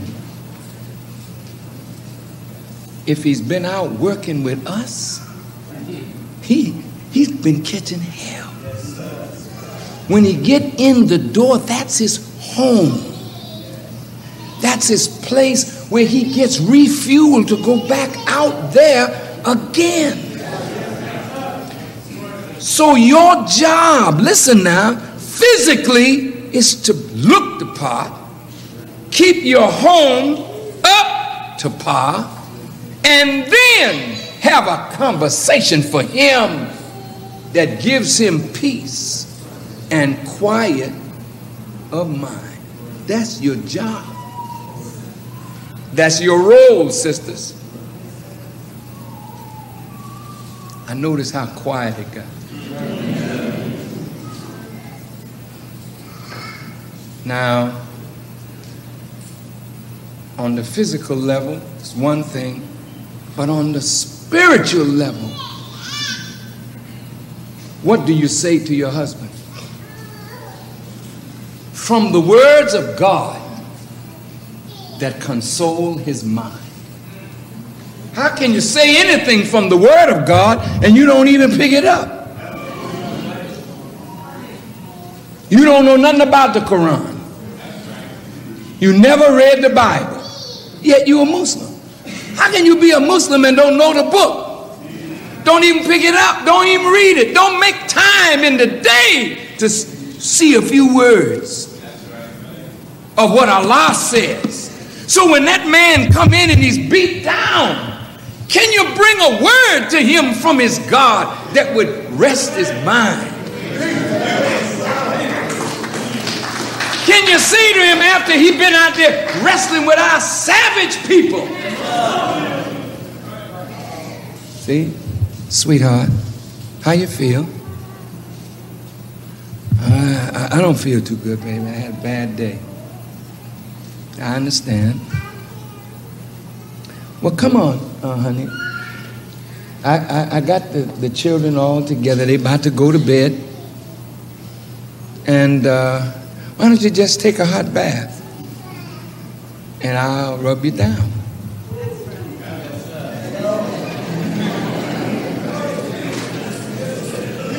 Some of you don't even know what your husband's legs feel like.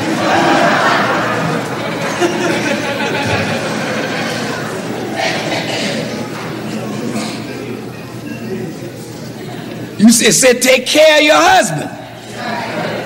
If the man is working, hey baby, put a little bubble bath in there. Man, the man will feel like a king. Say, damn, I'm gonna work harder tomorrow. This woman keep this up, I ain't never gonna leave home. Don't make him so he'll stay. Make him so he get up in the morning and go to work again. It sounds funny, but it's a simple thing. You run the water. It's appealing. It's stuff you put in the water to make his skin feel good. That's the man that's working for you. That's the man that's maintaining you. That's the man that's getting you your weed.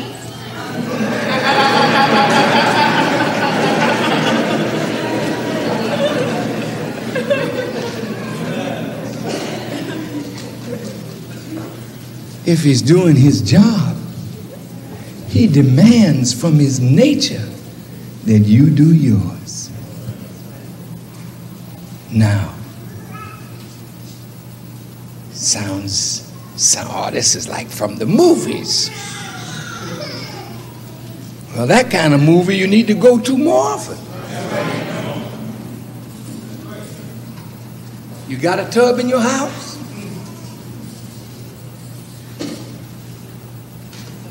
Do you know how relaxing that is? For your loving hands to rub his neck and the stress out of it? You ain't above that. Y'all ought to be in the class learning massage therapy. You ought to be learning reflexology. You ought to be learning them pressure points on his feet. Oh, look, I ain't being no slave. Shut up. Hell, if a man gonna work like that for you, what the hell are you talking about?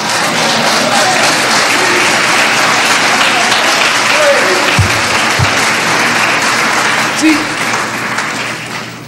sometimes we know how to serve the white woman. Talk to me, brothers. Please don't talk loud.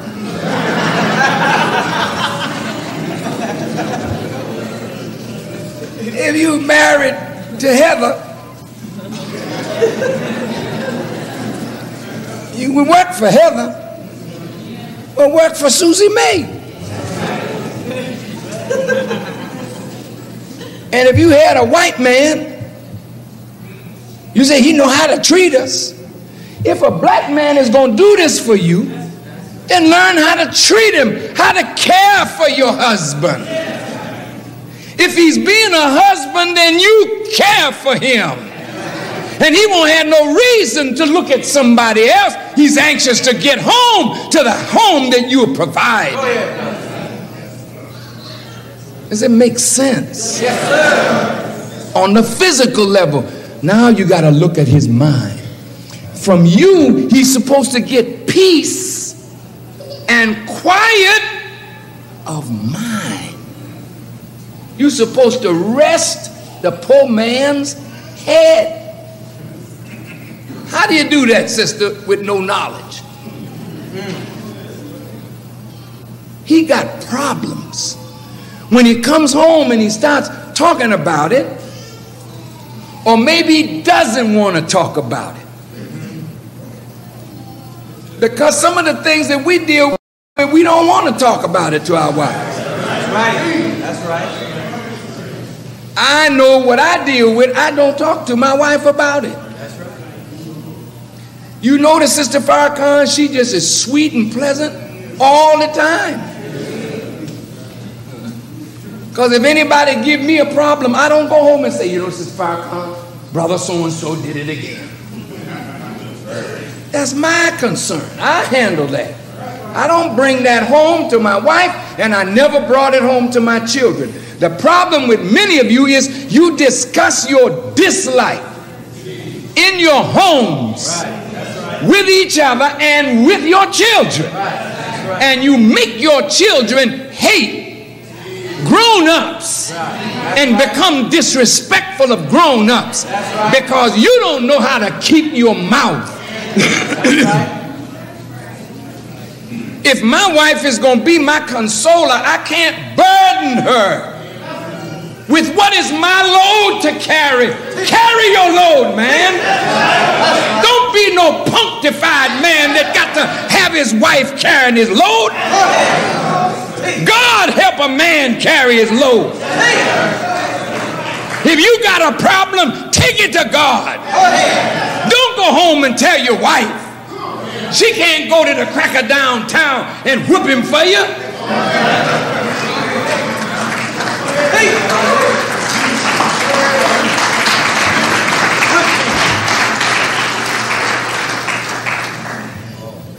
You ever notice in the movie The Godfather?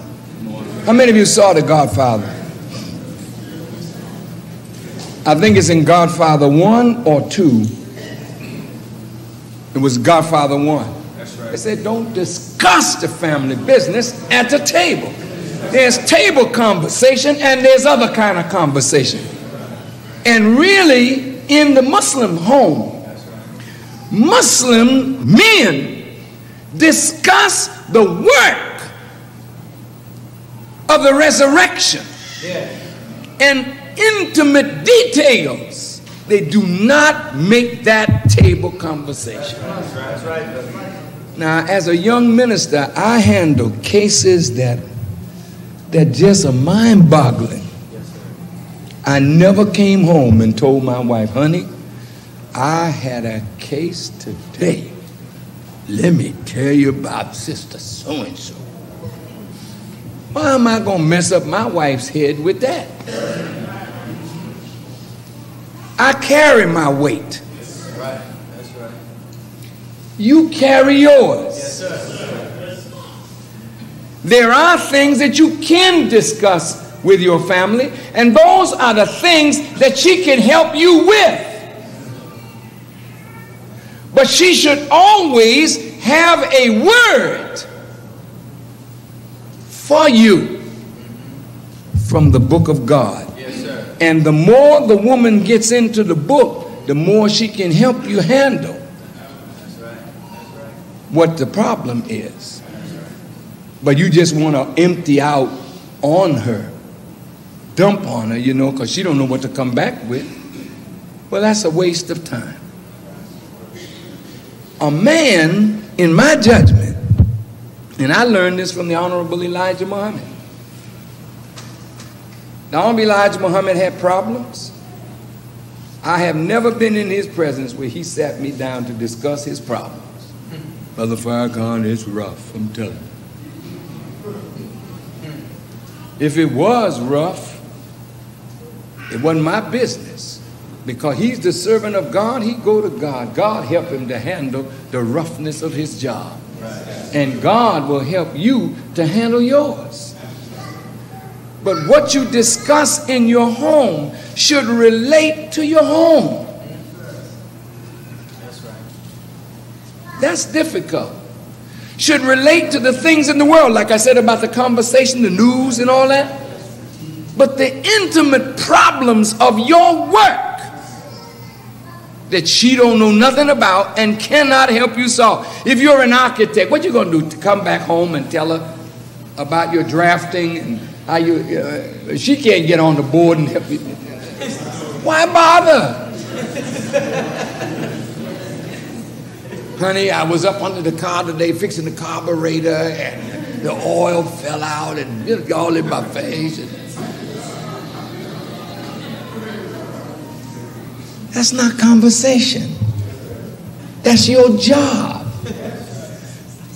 And when he comes home, if you tell him all that the baby did, see, you bugging him.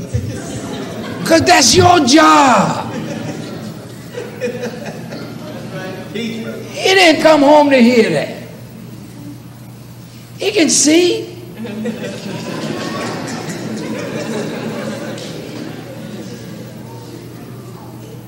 after you start telling him what this one did, what that one did, he getting angry about a minute. You see him gritting his teeth. Because if he love you, he don't want them children messing with you. Then before you know it, he done got angry because he already angry what he been dealing with. He come in, you done fired him up. Now he done smacked the hell out the children. And then you done said, oh, stop, no, you kill him, you kill him.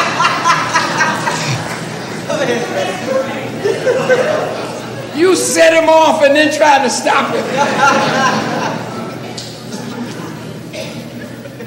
Sisters, those are problems that you can handle. Tell your husband how you handled it. Then he can say, well, sweetheart, I would have done it this way or that way, but at least you did something. Some of you don't want to discipline the children. You waiting for him to come home. He come home half crazy. You don't want him beating your children in that state of mind. You get the strap. You work their behinds over, because when I come home, see, I don't play. All my children would tell you, when I come home, I do not play. I didn't come in here to hear nothing. But assalamu alaikum.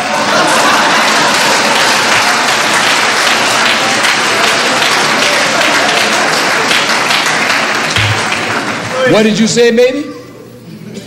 Honey, so-and-so and so-and-so. I had a pole just like that in my basement. All right, downstairs to the pole. To the pole. And I tried to drive them in the pole. And here she come. Don't you get in here, you get some of this too. Don't get me started whipping their behind and now you want to stop me. Get out of here. Now that's when I assert who I am in that house. And I damn sure am the boss. Ain't no questions about that. I am not going to feed no woman to be my boss. Damn it, you in my house. That's right. Go ahead. And you better know how far to push me. And my wife always understood what the limits were. And you better understand what the limits are. Because any man that you push beyond a certain point, he'll break your damn neck. And you don't ever want to get a man to that point. When you see him getting crazy, stop your foolishness and shut your damn mouth and get in another room and cool that thing out until there's sanity there. Did you hear me?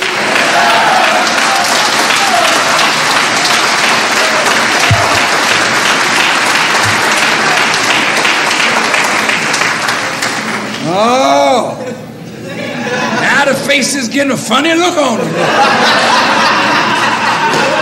You was happy before. Brothers. Yes, sir. I've been married to my wife for 43 years.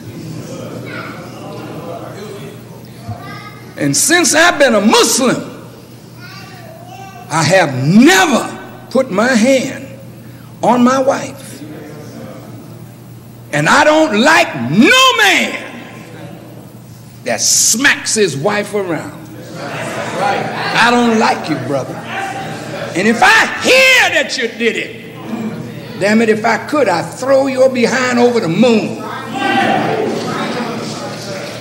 I don't like that. If you gotta beat her, then get the hell out of the marriage. But don't no man beat no woman in Islam. And I don't want you, brother captain, to allow no brother to whoop his wife and you don't throw his behind in the street.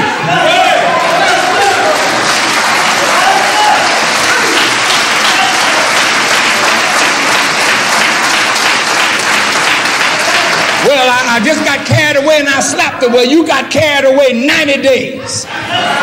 And if you do it again 6 months. Well, she argued with me. That's what she got a mouth for. And when you can't take it no more, walk away. But you do not beat your wife. That's right. Too much of that crap going on. And if you want me to hate you, just let me know that you're smacking her around. Then don't come smiling in my damn face. I'm a assalamu alaikum, brother minister. Why the hell don't you beat some of these devils out here?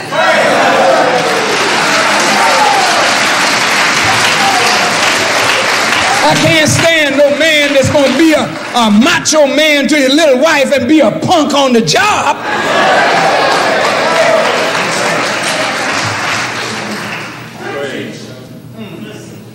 That's not Islam.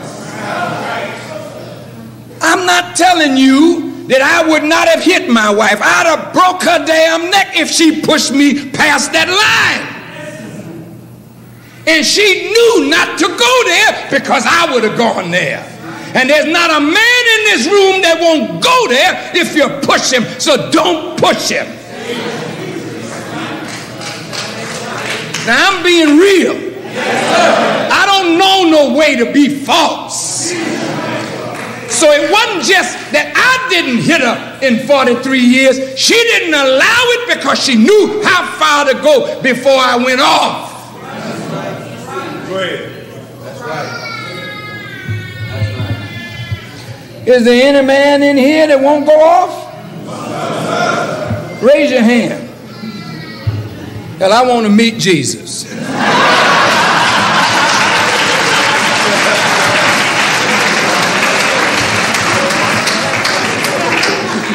And sisters, I want to say something.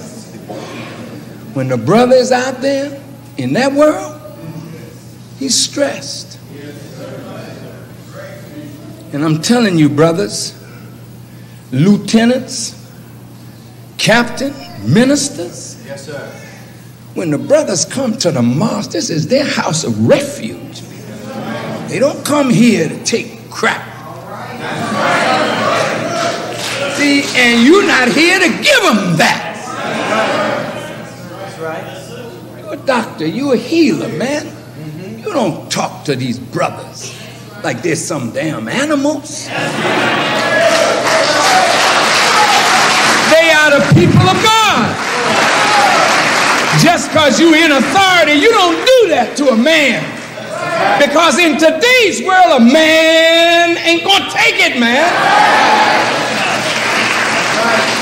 So you don't give no man what you don't want yourself.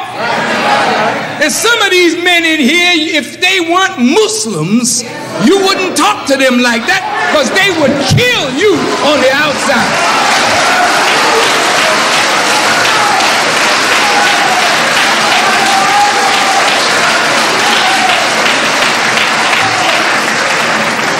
And Sister Captain, you hear?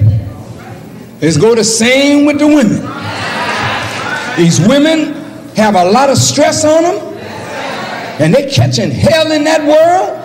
When they come to the mosque, this should be a place of peace where they can find some love without Bud Light in the game. That's right. Teach, brother. Now, you got your role, man.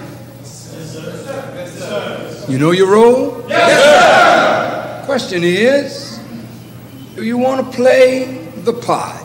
Yes, sir. Sisters, you got your role. Yes, sir. It's a supporting cast role, but they give out Oscars for the best supporting actress. Do you want to play your role? Yes, sir. Now, brothers, sometimes we don't make enough money. And our wives work. That puts a whole different thing when the woman is working. She come home, she tired. She would work 8 hours. You work 8 hours. but her work is never done. Children in daycare, in school. She come home, she got to go get the children. When she gets the children, she got to bring them home.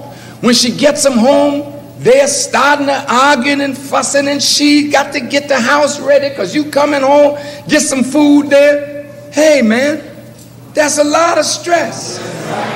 That's right. So you can't expect from a working woman what you expect from a woman that's in that house all day long.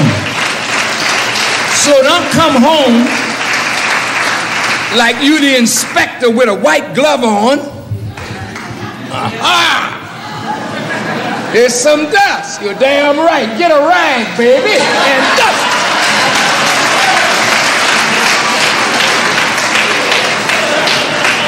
Go ahead. That's right.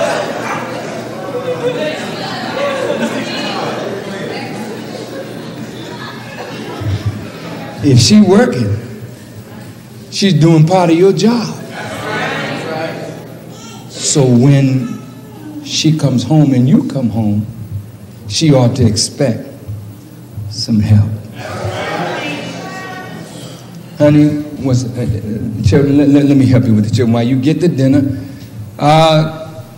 Josie, get in there and do your homework. Shut up all that racket. You got to help. Ain't nothing wrong with putting on an apron. You ain't no faggot. You helping your wife. You got on an apron, you go in the kitchen. What you need, baby? I'll cut the potatoes. I can't do it good, but you're mad. But you gonna sit down with your foot all propped up in front of the TV. And she just finished 8 hours, now come home, is grinding out. You expect her to clean the room, do everything, and then serve you. Well, see, by the time, while she's cooking, she hot. A nigga in there sitting at the damn TV, and I'm doing all of this.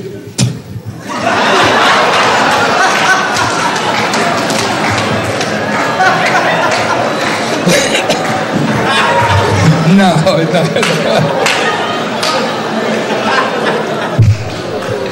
No, she didn't do that, brother. But the food is not going to taste right.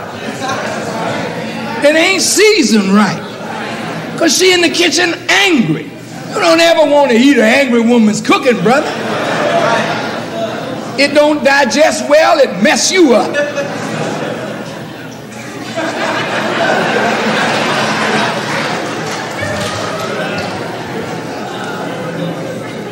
You want that woman happy when she cooking food. Cooking food like making a baby. She'll mess your baby up the way you treat her. Baby come here looking like the wreck of the Hesperus.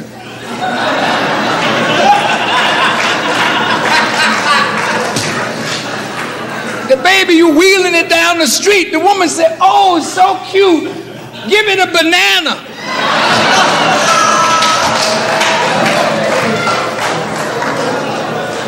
It made a damn gorilla.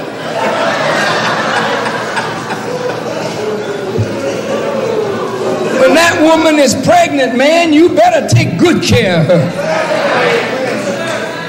See, that's showing that you care. When you know the strain that she's under, don't put her under no more. If you got a little time and a space, help the woman. Don't worry about what the brother's gonna say.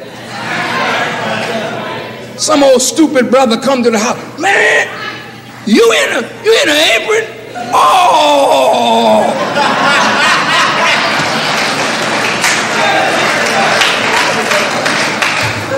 I'm gonna tell all the brothers at the FOI. This woman done punked you, man.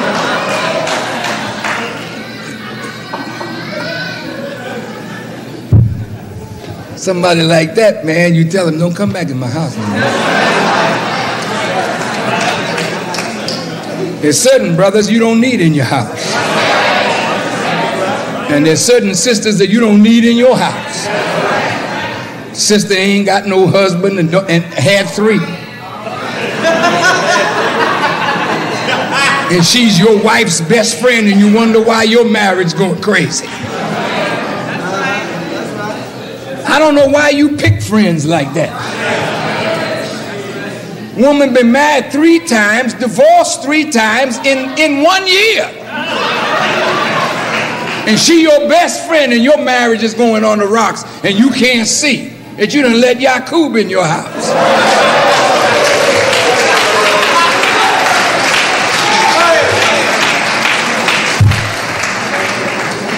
Well, I think I have given lesson number 1.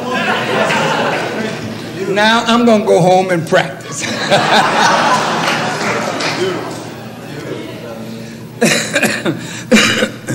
See, the teacher, while the teacher is teaching, he's teaching himself. I try to be a good example to the best of my ability, but I can do a lot of improving because I don't think I have A+. I may have a B, may. I hope it's better. Maybe A-. But I know it has to be better than C. I hope. But if I were to grade my wife, straight A.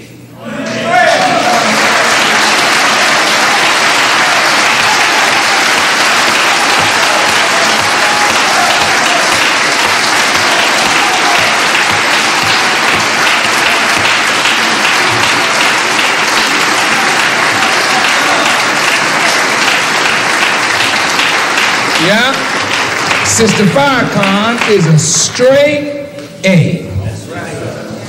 She gets A for protecting me from myself.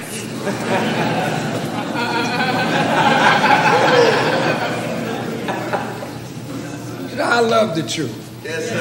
I just love truth. And I love to tell the truth on myself because it frees you to face yourself. I'm saying that you don't know me. You ain't lived with me.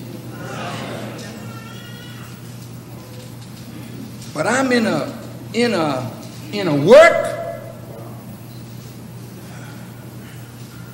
that sometimes, brothers, I really could kill.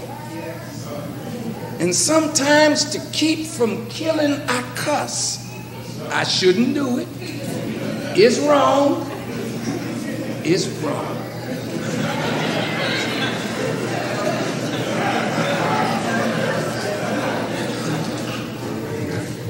But probably if I didn't, there'd be niggas dead all over the place. Because the stuff that they put on me, when I do nothing but good for them, it really angers me to the point where I have to be restrained. Because I have a position of honor, respect, and love and trust of the people. And if I were to talk about the things that people do to me, you all would kill them.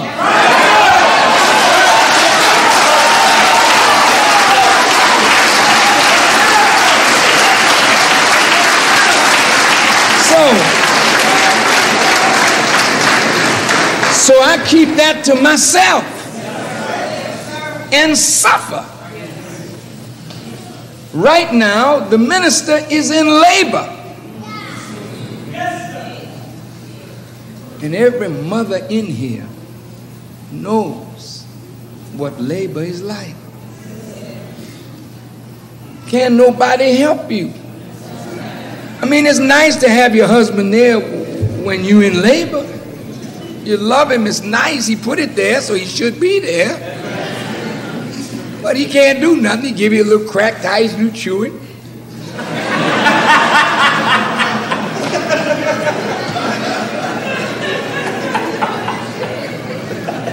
Take a cold rag and rub your head, but that rubbing your head ain't stopping that pain.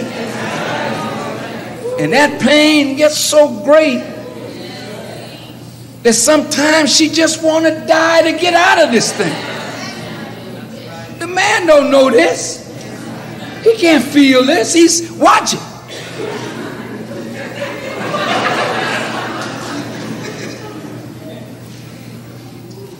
but be there and watch. That's right. That's right.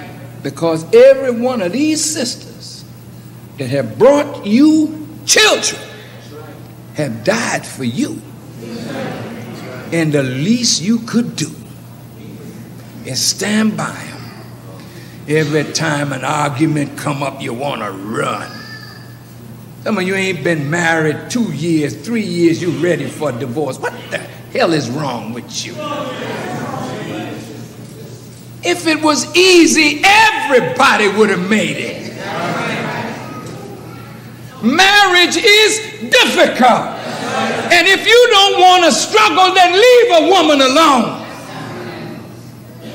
And if you don't want to struggle, leave the man alone. It's difficult. I'm at the end. I'm at the end. My purpose today was to teach you the roles. Get you to look at your role, brother. Get you to look at your role, sister, and see how far off you are from being who you are. My wife could be in pain. But if she hear me sneeze, she want to know, is there something I could do? She got A+. She gave me 9 children. And I don't even know how to braid hair. And I used to watch her take all them girls every morning, braid their hair. I'm sitting in my office reading my Quran. I was doing my work, she was doing her work, but I watched her do it and not complain. Did you hear me? When my pay was $35 a week, that's right, my wife never complained. I bought used furniture because I did not want no cracker coming to my door telling me what I owe him. Muhammad was making me a man, and I wasn't going to let nobody make me a punk by putting me in debt and then making me bow down. And when I had debt and they came telling me they were going to take my car, I said, you come and I'll blow your so-and-so butt off this property. And they ain't never showed up at my house because I damn sure was going to kill them. You don't profit from my misfortune. I'll burn the damn car in the driveway, but you won't take it. And I told him that and told him, come up on my property and see what I do. They ain't never come. I said, I'm no thief and I'm no robber. I'm not running nowhere. I will pay you, but I have difficult circumstances. Be a man. Don't be no damn punk. Be a man.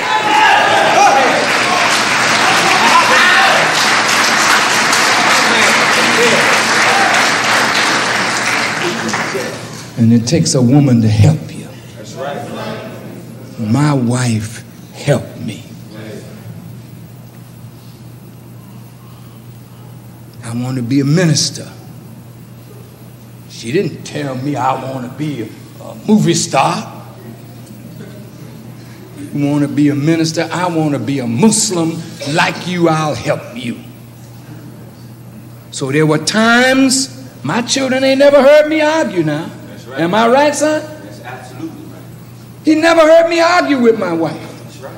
He never heard me call her no low-down names. And I'm telling you, brother, don't you call no Muslim woman no bitch. Yes, don't you call a lost-found woman that.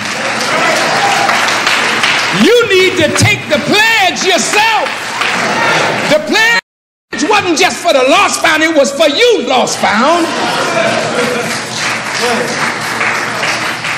Don't you cuss your wife like you dealing with some damn sailor in the street. Calling her all these low down, dirty, nasty, funky names, and then get angry when she try to live up to it.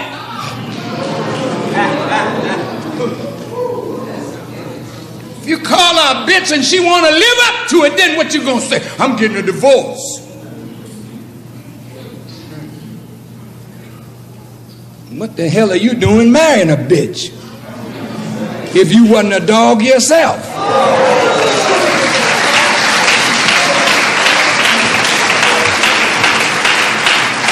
Don't use that language with your wives.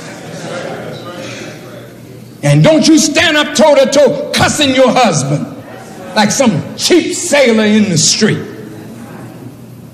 Somebody got to take low sometime.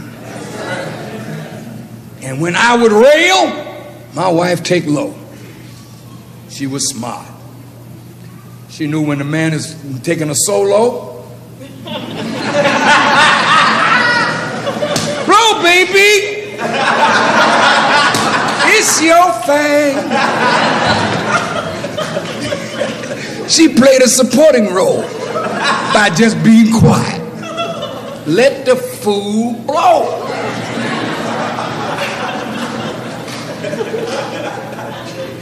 Then after I huffed and I puffed and couldn't blow nothing down, later she would come around and say, now, such and such and so and so.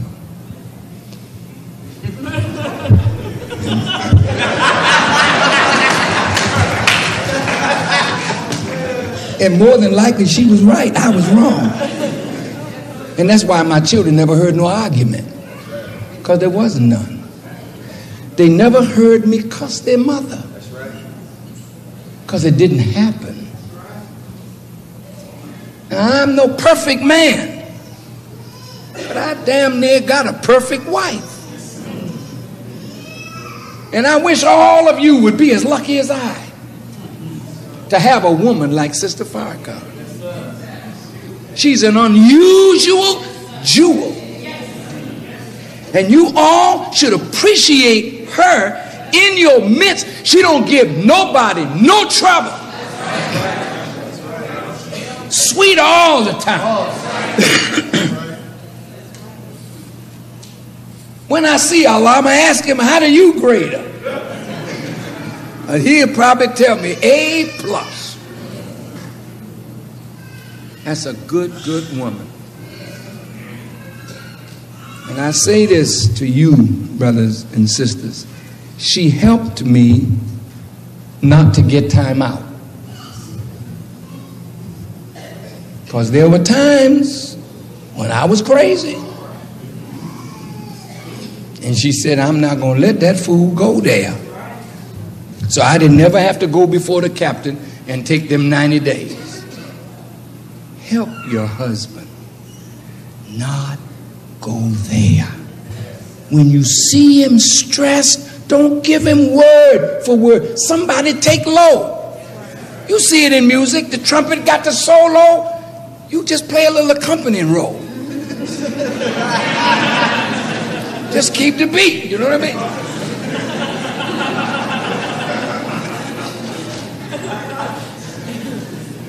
Your turn will come when he calms down. But when he's up in heat, don't argue. Because then if he's up, his decibels is way up in the ceiling, then you try to match him. You up in the ceiling too. Imagine what effect this is having on the children. They're looking back and forth like it's a tennis match. You know? Children frightened, insecure. They are hurt to see you all going at each other like that. And they lose respect for both of you. But they can't say it just yet. But they remember these things like you remember your parents. Do you hear me? Yes, sir. Do you really hear me? Yes, sir. Since I don't talk to my wife about all my problems, she watches me.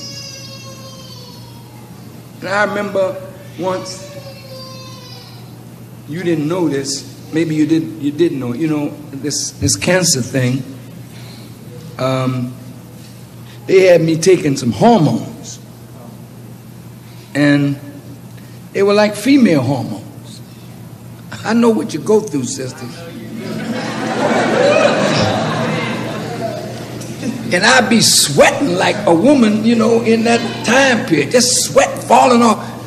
And your mood is one way up here and the next minute down there.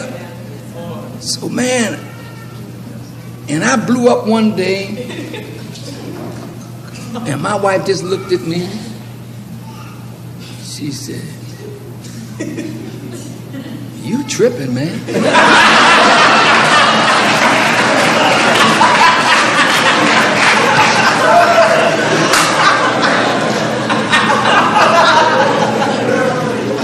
Just as calm.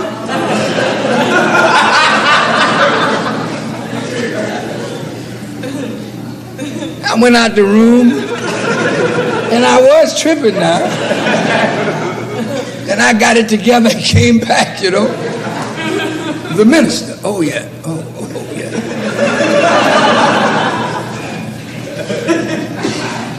This is real.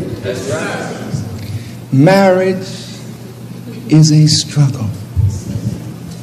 It was not meant to be easy. So at the first sign of trouble, sisters and brothers, don't run from each other. Run to each other. I'd like to close by giving you a picture. Since we are meant to be together, male and female, if you look at sperm and you look at ovum, they're meant to be together. But God didn't make it easy for them to unite. First, as you've heard me say, he puts the sperm in a hostile environment. Then he makes it competitive with 1 billion others. Then it's got to swim upstream against gravity to get to the egg. And when it gets to the egg, there's an explosion, and the first cell of life has begun. There is no joy in life greater than the joy of human companionship in the Spirit of God. There is no material thing that can give you the happiness that God has put in each of our natures to give to each other. It is time that we stop giving each other hell and start preparing heaven for each other. It's difficult. It will try you, but marriage is the struggle for life, for love, and for the Spirit of God. Once you have found that union, a whole new vista opens. You know, the song at Easter that the Christians sing, the strife is o'er, the battle done. The victory of life is won. All glory to that risen Son. Hallelujah. Praise be to Allah. You and I are struggling to come up from a grave. The strife is over. When you find that perfect union, the strife is over. The battle is done. The victory of life is won because you have found union, harmony, peace, love, life. And the two of you together can plan for anything you want, and your unity with God will make everything you want come to pass. Your disunity sentences your home, your family to death. So, dear married, or those who are in the process of becoming married, who have said your vows and have gone stale in your relationship, I'm asking you now, let's try again. When you leave here tonight, I wish the salon was open. So you could take your wife, you know, come on baby, we got to talk. And just get into each other. Because I'm going to tell you something, sister. That husband, you may be dissatisfied with him, but all you need in life to make you happy right in that man. But that man got to come to God. Brothers, you got to come. Yes, sir. Come to Allah. Yes, sir. Yes, sir. Come to Allah. And let Allah get in you. Yes, sir. So that you could say like the scripture, greater is he that is in me and he that is in the world. And the more of God that's in you, your wife just gonna love you, man. Now Sister Farrakhan just loves her husband. She just loves her husband.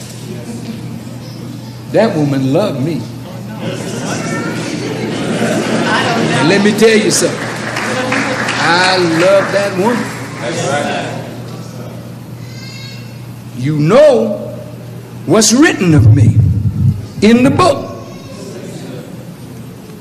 And that's very difficult for me, very difficult for her, but it's written. I'm fulfilling what is written as a trial, not just for me and those with me, but it's a trial for you, because that's what sunk the nation before. But will it die again? No, sir.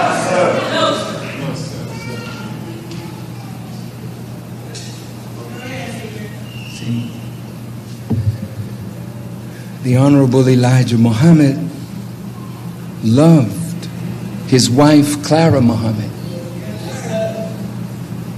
She was the woman that he met in Georgia. She was like Khadijah. She helped him all the way through. But there came a time when God ordered him to do even what he himself did not want to do.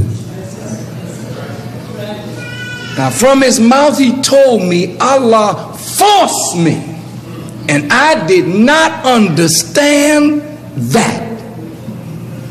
I think I understand. Forced him. Today you look at Sister Tynetta Muhammad, the mother of the faithful, the wife of the Honorable Elijah Muhammad, and the mother of Minister Ishmael, Minister Rasul, and Brother Ahmed, and Sister Medea, the Honorable Elijah Muhammad's children. Well, emotionally, it don't bother us now. But if you were around when Clara Muhammad was alive, emotionally, that would tear you up, because you knew Clara Muhammad was a dedicated woman. And if you were looking from Clara Muhammad's side, you would say she didn't deserve that. But God is not looking on the emotional. God had a plan for the nation's survival, and part of that plan is Ishmael, and part of that plan is Rasul, and part of that plan is Ahmed, and part of that plan is Tynetta.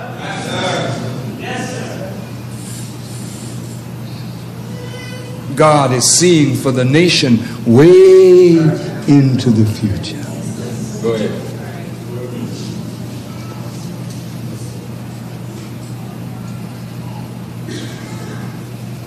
There are times in my labor that death is a blessing.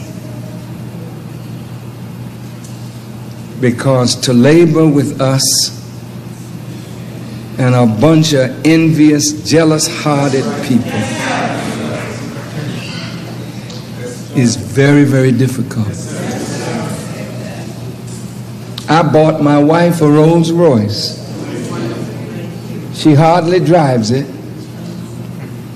but I don't care. That's the best that the devil makes, and I give her the best that I can afford to give her thanks to you. It's a thing. The real thing that she wants is more of me. And she can't have that because I'm born for you and for the salvation of our people. So my wife has had to live and share me with tens of thousands and now with millions. She has to live seeing women in love with me, not just as a spiritual teacher, but desirous of me. And yet she walks with dignity. And she never disturbs your love of me. She's not a nasty acting person, and she knows you love me and you have every right to love me. She understands. What a wonderful woman. Help me to make her happy. Yes, sir. Yes, sir. By embracing her. Yes, sir. And helping her through the difficulty of her role that she's playing in my part, jam up. Yes, sir. Huh? My children. You are not to judge my children. You don't know what my children been through. If you see them acting a little strange, leave it alone.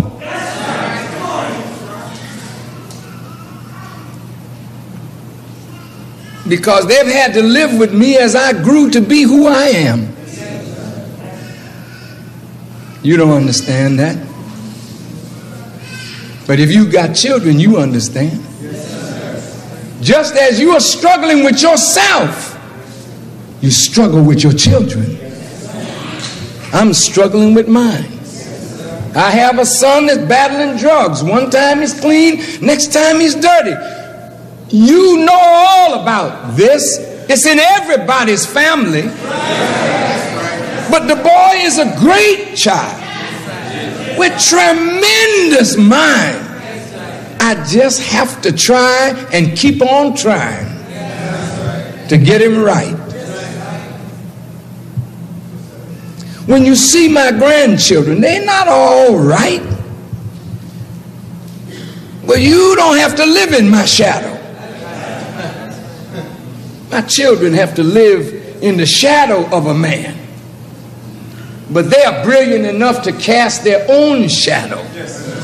And sooner or later, they will cast their own. But right now, it's difficult to be my child because the world expects a lot from the children of a man who is great. Do you understand? And if you look at great men, look at Billy Graham. Big article in the Time magazine about his son, how his son went totally out.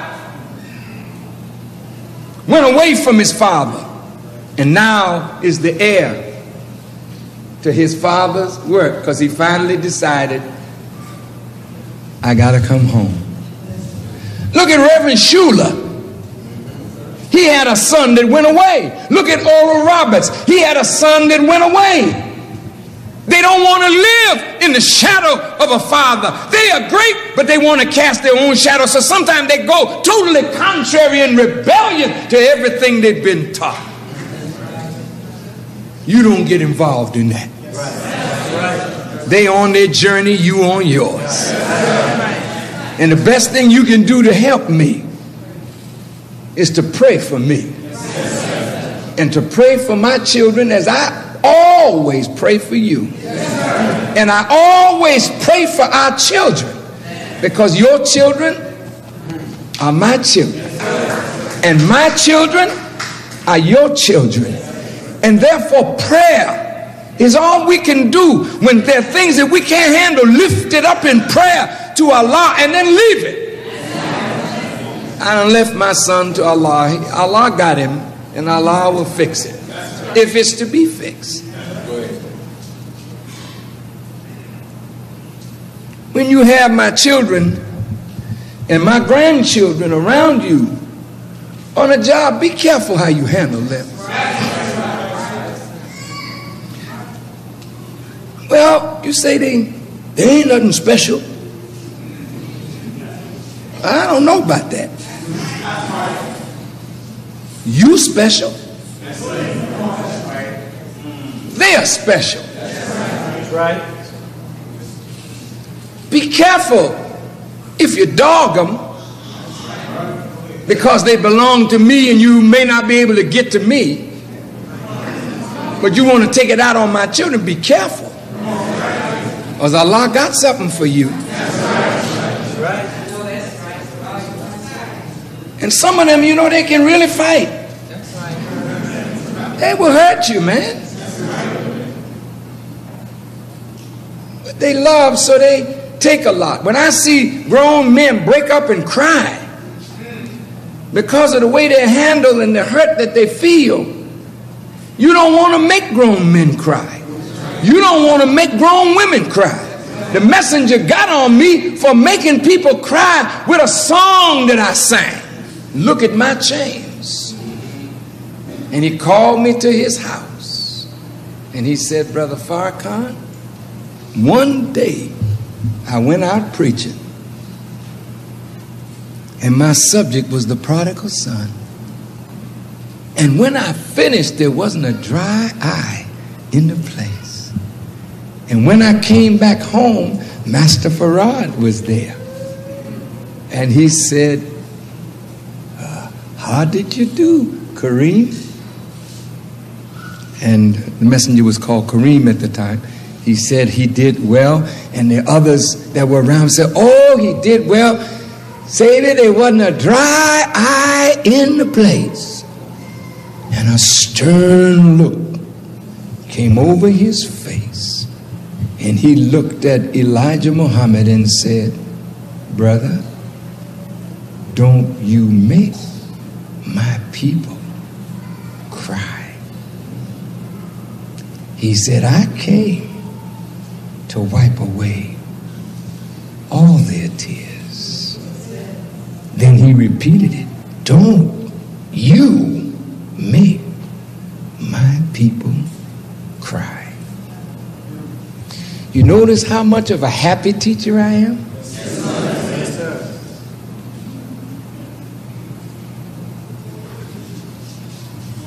That should tell you. Lieutenants, captain, sister captain, leaders, don't put on these people who are the people of God that which makes them cry. Lift the burden. Lift the burden. When they come to the mosque, that's your duty. Just lift the burden. That's what you're in position of authority for. Lift the burden off of the people. Lift it, lift it, lift it. Now wait. See how happy, laughing. I was talking some heavy stuff in here tonight. I was all up in your video.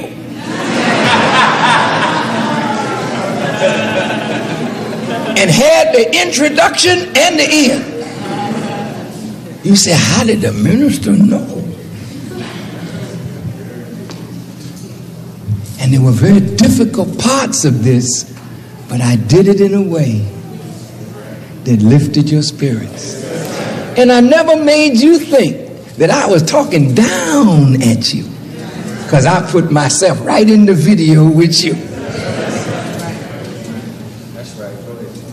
And in the end, I exalted my wife above myself to show you what a wonderful mate God blessed me with. See? If you would follow me, Yes, sir. and take my example. See, when they know I'm coming out, see how they come? What they come for? He gonna tell us something. I hope you got something from the lecture tonight. I hope it inspired you. Well, brothers, if you love me and you want to help me, don't make the believer cry. Lift tears, wipe the tears from the believer's eyes. Listen, the paper comes out once a week. That's heavy. The brothers used to have 2 weeks to do it. Now they got to do it in one. They need more inspiration, not less. More maintenance, more sustenance, not less. And if you inspire them to do it in 4 days and take 3 and say, okay, here's 3 for us, 4 for God. Go home, be with your family. Try to be with your family a little every day. Don't neglect your wife and your children. Try to spend a little time with them. But if you can't, set a day. That's my family day, and nothing is going to interfere with me and my family. Take your wife. Take them children. Go to the park. Do something together. Laugh and talk and run and jump and have a good time. And then come back and say, one day for the family, one day for me. Going to the gym and work out. Sister, do something. You know? But 4 and 3. 4 days, try and work and get all your papers out. And then 3 days for yourself with recreation and family and whatnot. And if you do this, you keep the believer from being burnt out. That's right. Now, don't you think people don't get burnt out? They can't keep this pace 7 days straight, year after year, day after day. Be compassionate, not weak, compassionate. Have mercy on the believers, and they will love you as they love me. And you know what? See how you all do with me? You know how nice you treat me. Oh, you treat me. Here's the minister. Oh! Hi, minister. Run up to the car. Your faces are so lit up. It makes me feel so nice. But inasmuch as you haven't done it unto the least believer, how can I believe you're sincere when you do it for me?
practice this kindness and this love and this embracing and this goodness that you reserve for me. No, no, no. You practice it now with each other.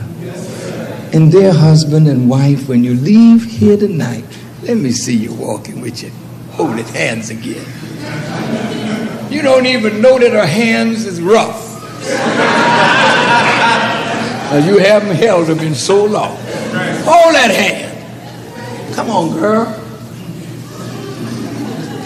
And go on out here and make up your mind. We're going to do this thing right. You got your role? Yes, sir. You got your role? Yes, sir. Now, you got a rehearsal. Yes, sir. The director is calling a rehearsal. Yes, sir. Starting tonight. Yes, sir. We're rehearsing for the big show. Go ahead. And it don't start off right. You know what I mean? You mess up your lines a little bit, and you haven't got your chemistry right, but you got to keep on coming to rehearsal. That's right. And after a while, you start gelling. And it starts getting so easy. When you see them plays downtown, when they practice and they got it together, the thing just gels. I mean, you can see them when they're dancing together. If you saw the gymnasts and how they worked in the Olympics and the beautiful water dancing, synchronized. Oh man, people, they had to work that. Well, I want you synchronized like that, where you know your teammate. Did you see the sisters playing basketball? Oh, did they know each other? You could see the way they passed, the way they worked. That's the way we want to see you with your mate. And watch what I tell you, man. You don't even know what's in that woman that you married. Of good for you. It's gold there. You know how to mine? Be careful how you use the dynamite. You may close the mine with yourself in it.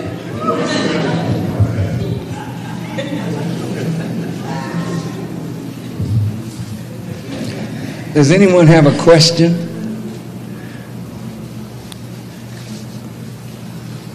Ain't that something? I'm going to ask it one more. Now, don't try to figure out one. But if you don't have none, it's good. That means I touched all the basics. Now, do you have a question? No questions? Well, that's class number 1. We'll have class number 2. Now we got our roles. Now we got to put them together and make a home. Next time, making a home. May Allah bless you. I certainly enjoyed being in your company. I love you, Muslims. And I thank Allah for each one of you. And I pray for you. And I want you to pray for each other. But I want you to promise me, brothers, that you will not beat your wives. I want you to promise me that you will not call your wives out of the divine names that God has given them. Practice now. Don't mean you ain't gonna get angry again. Don't do it. Can I get a promise? Yes, sir. Brothers, yes, sir. will the brothers stand? Will you pledge that you will not strike your wife? Yes, sir. Will you pledge that you will not abuse her with foul names. Yes, sir. Is that a promise? Yes, sir. Will you keep it? Yes, sir. If it be the will of Allah. Yes, sir. And it is His will. Yes, sir. Will you submit? Yes, sir. To do His will? Yes, sir. Will you work hard? Yes, sir. To get more money? Yes, sir. So you can take care of her. Yes, sir. Physically, spiritually, mentally, morally. Yes, sir. You will? Yes, sir. You heard the theory. Are you ready to practice? Yes, sir. You may be seated. Stand up, sisters.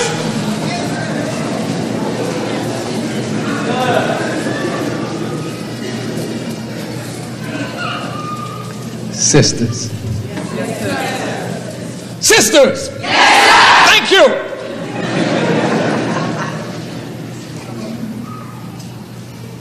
Will you encourage your husband to be a good maintainer and provider? Will you encourage him in prayer and in duty to Allah first? You will? Then when he does it, will you be his consoler? Ooh. Brothers, we in for a good time.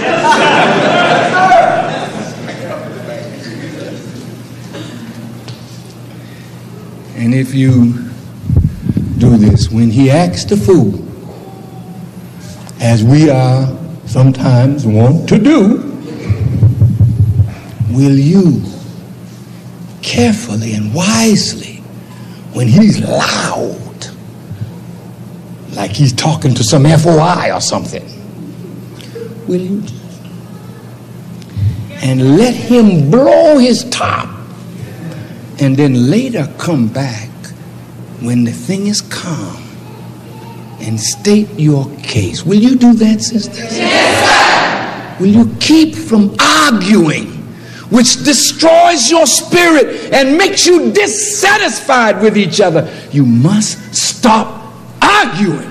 Yes. Will you do that? Yes, sir. Very good. You may be seated. Well, now we got something going here. Now, I may come back in 2 weeks or 3 weeks, but I want to give you time to practice. I'm going to be practicing too. I ain't perfect yet. I'm going to work on it though. But when I come back, if you've been practicing, I'll be able to see it right in your faces. There'll be a glow. And I can see the way you sit. I had you sit together so I could see who's married to who.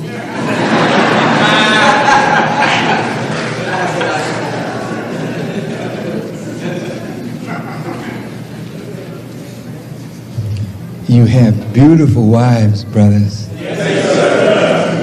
And you have good husbands, sisters. We're going to make them better.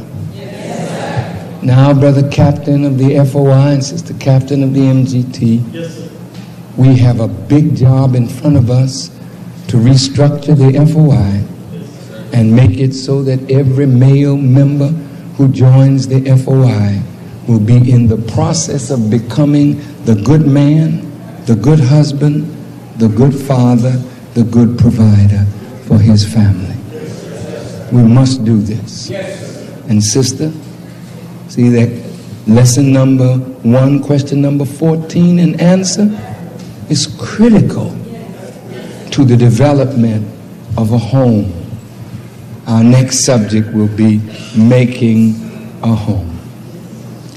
Inshallah, inshallah, I will see you then when we put the two in their roles together and show them how to struggle together to become as one. Thank you so much for a wonderful evening.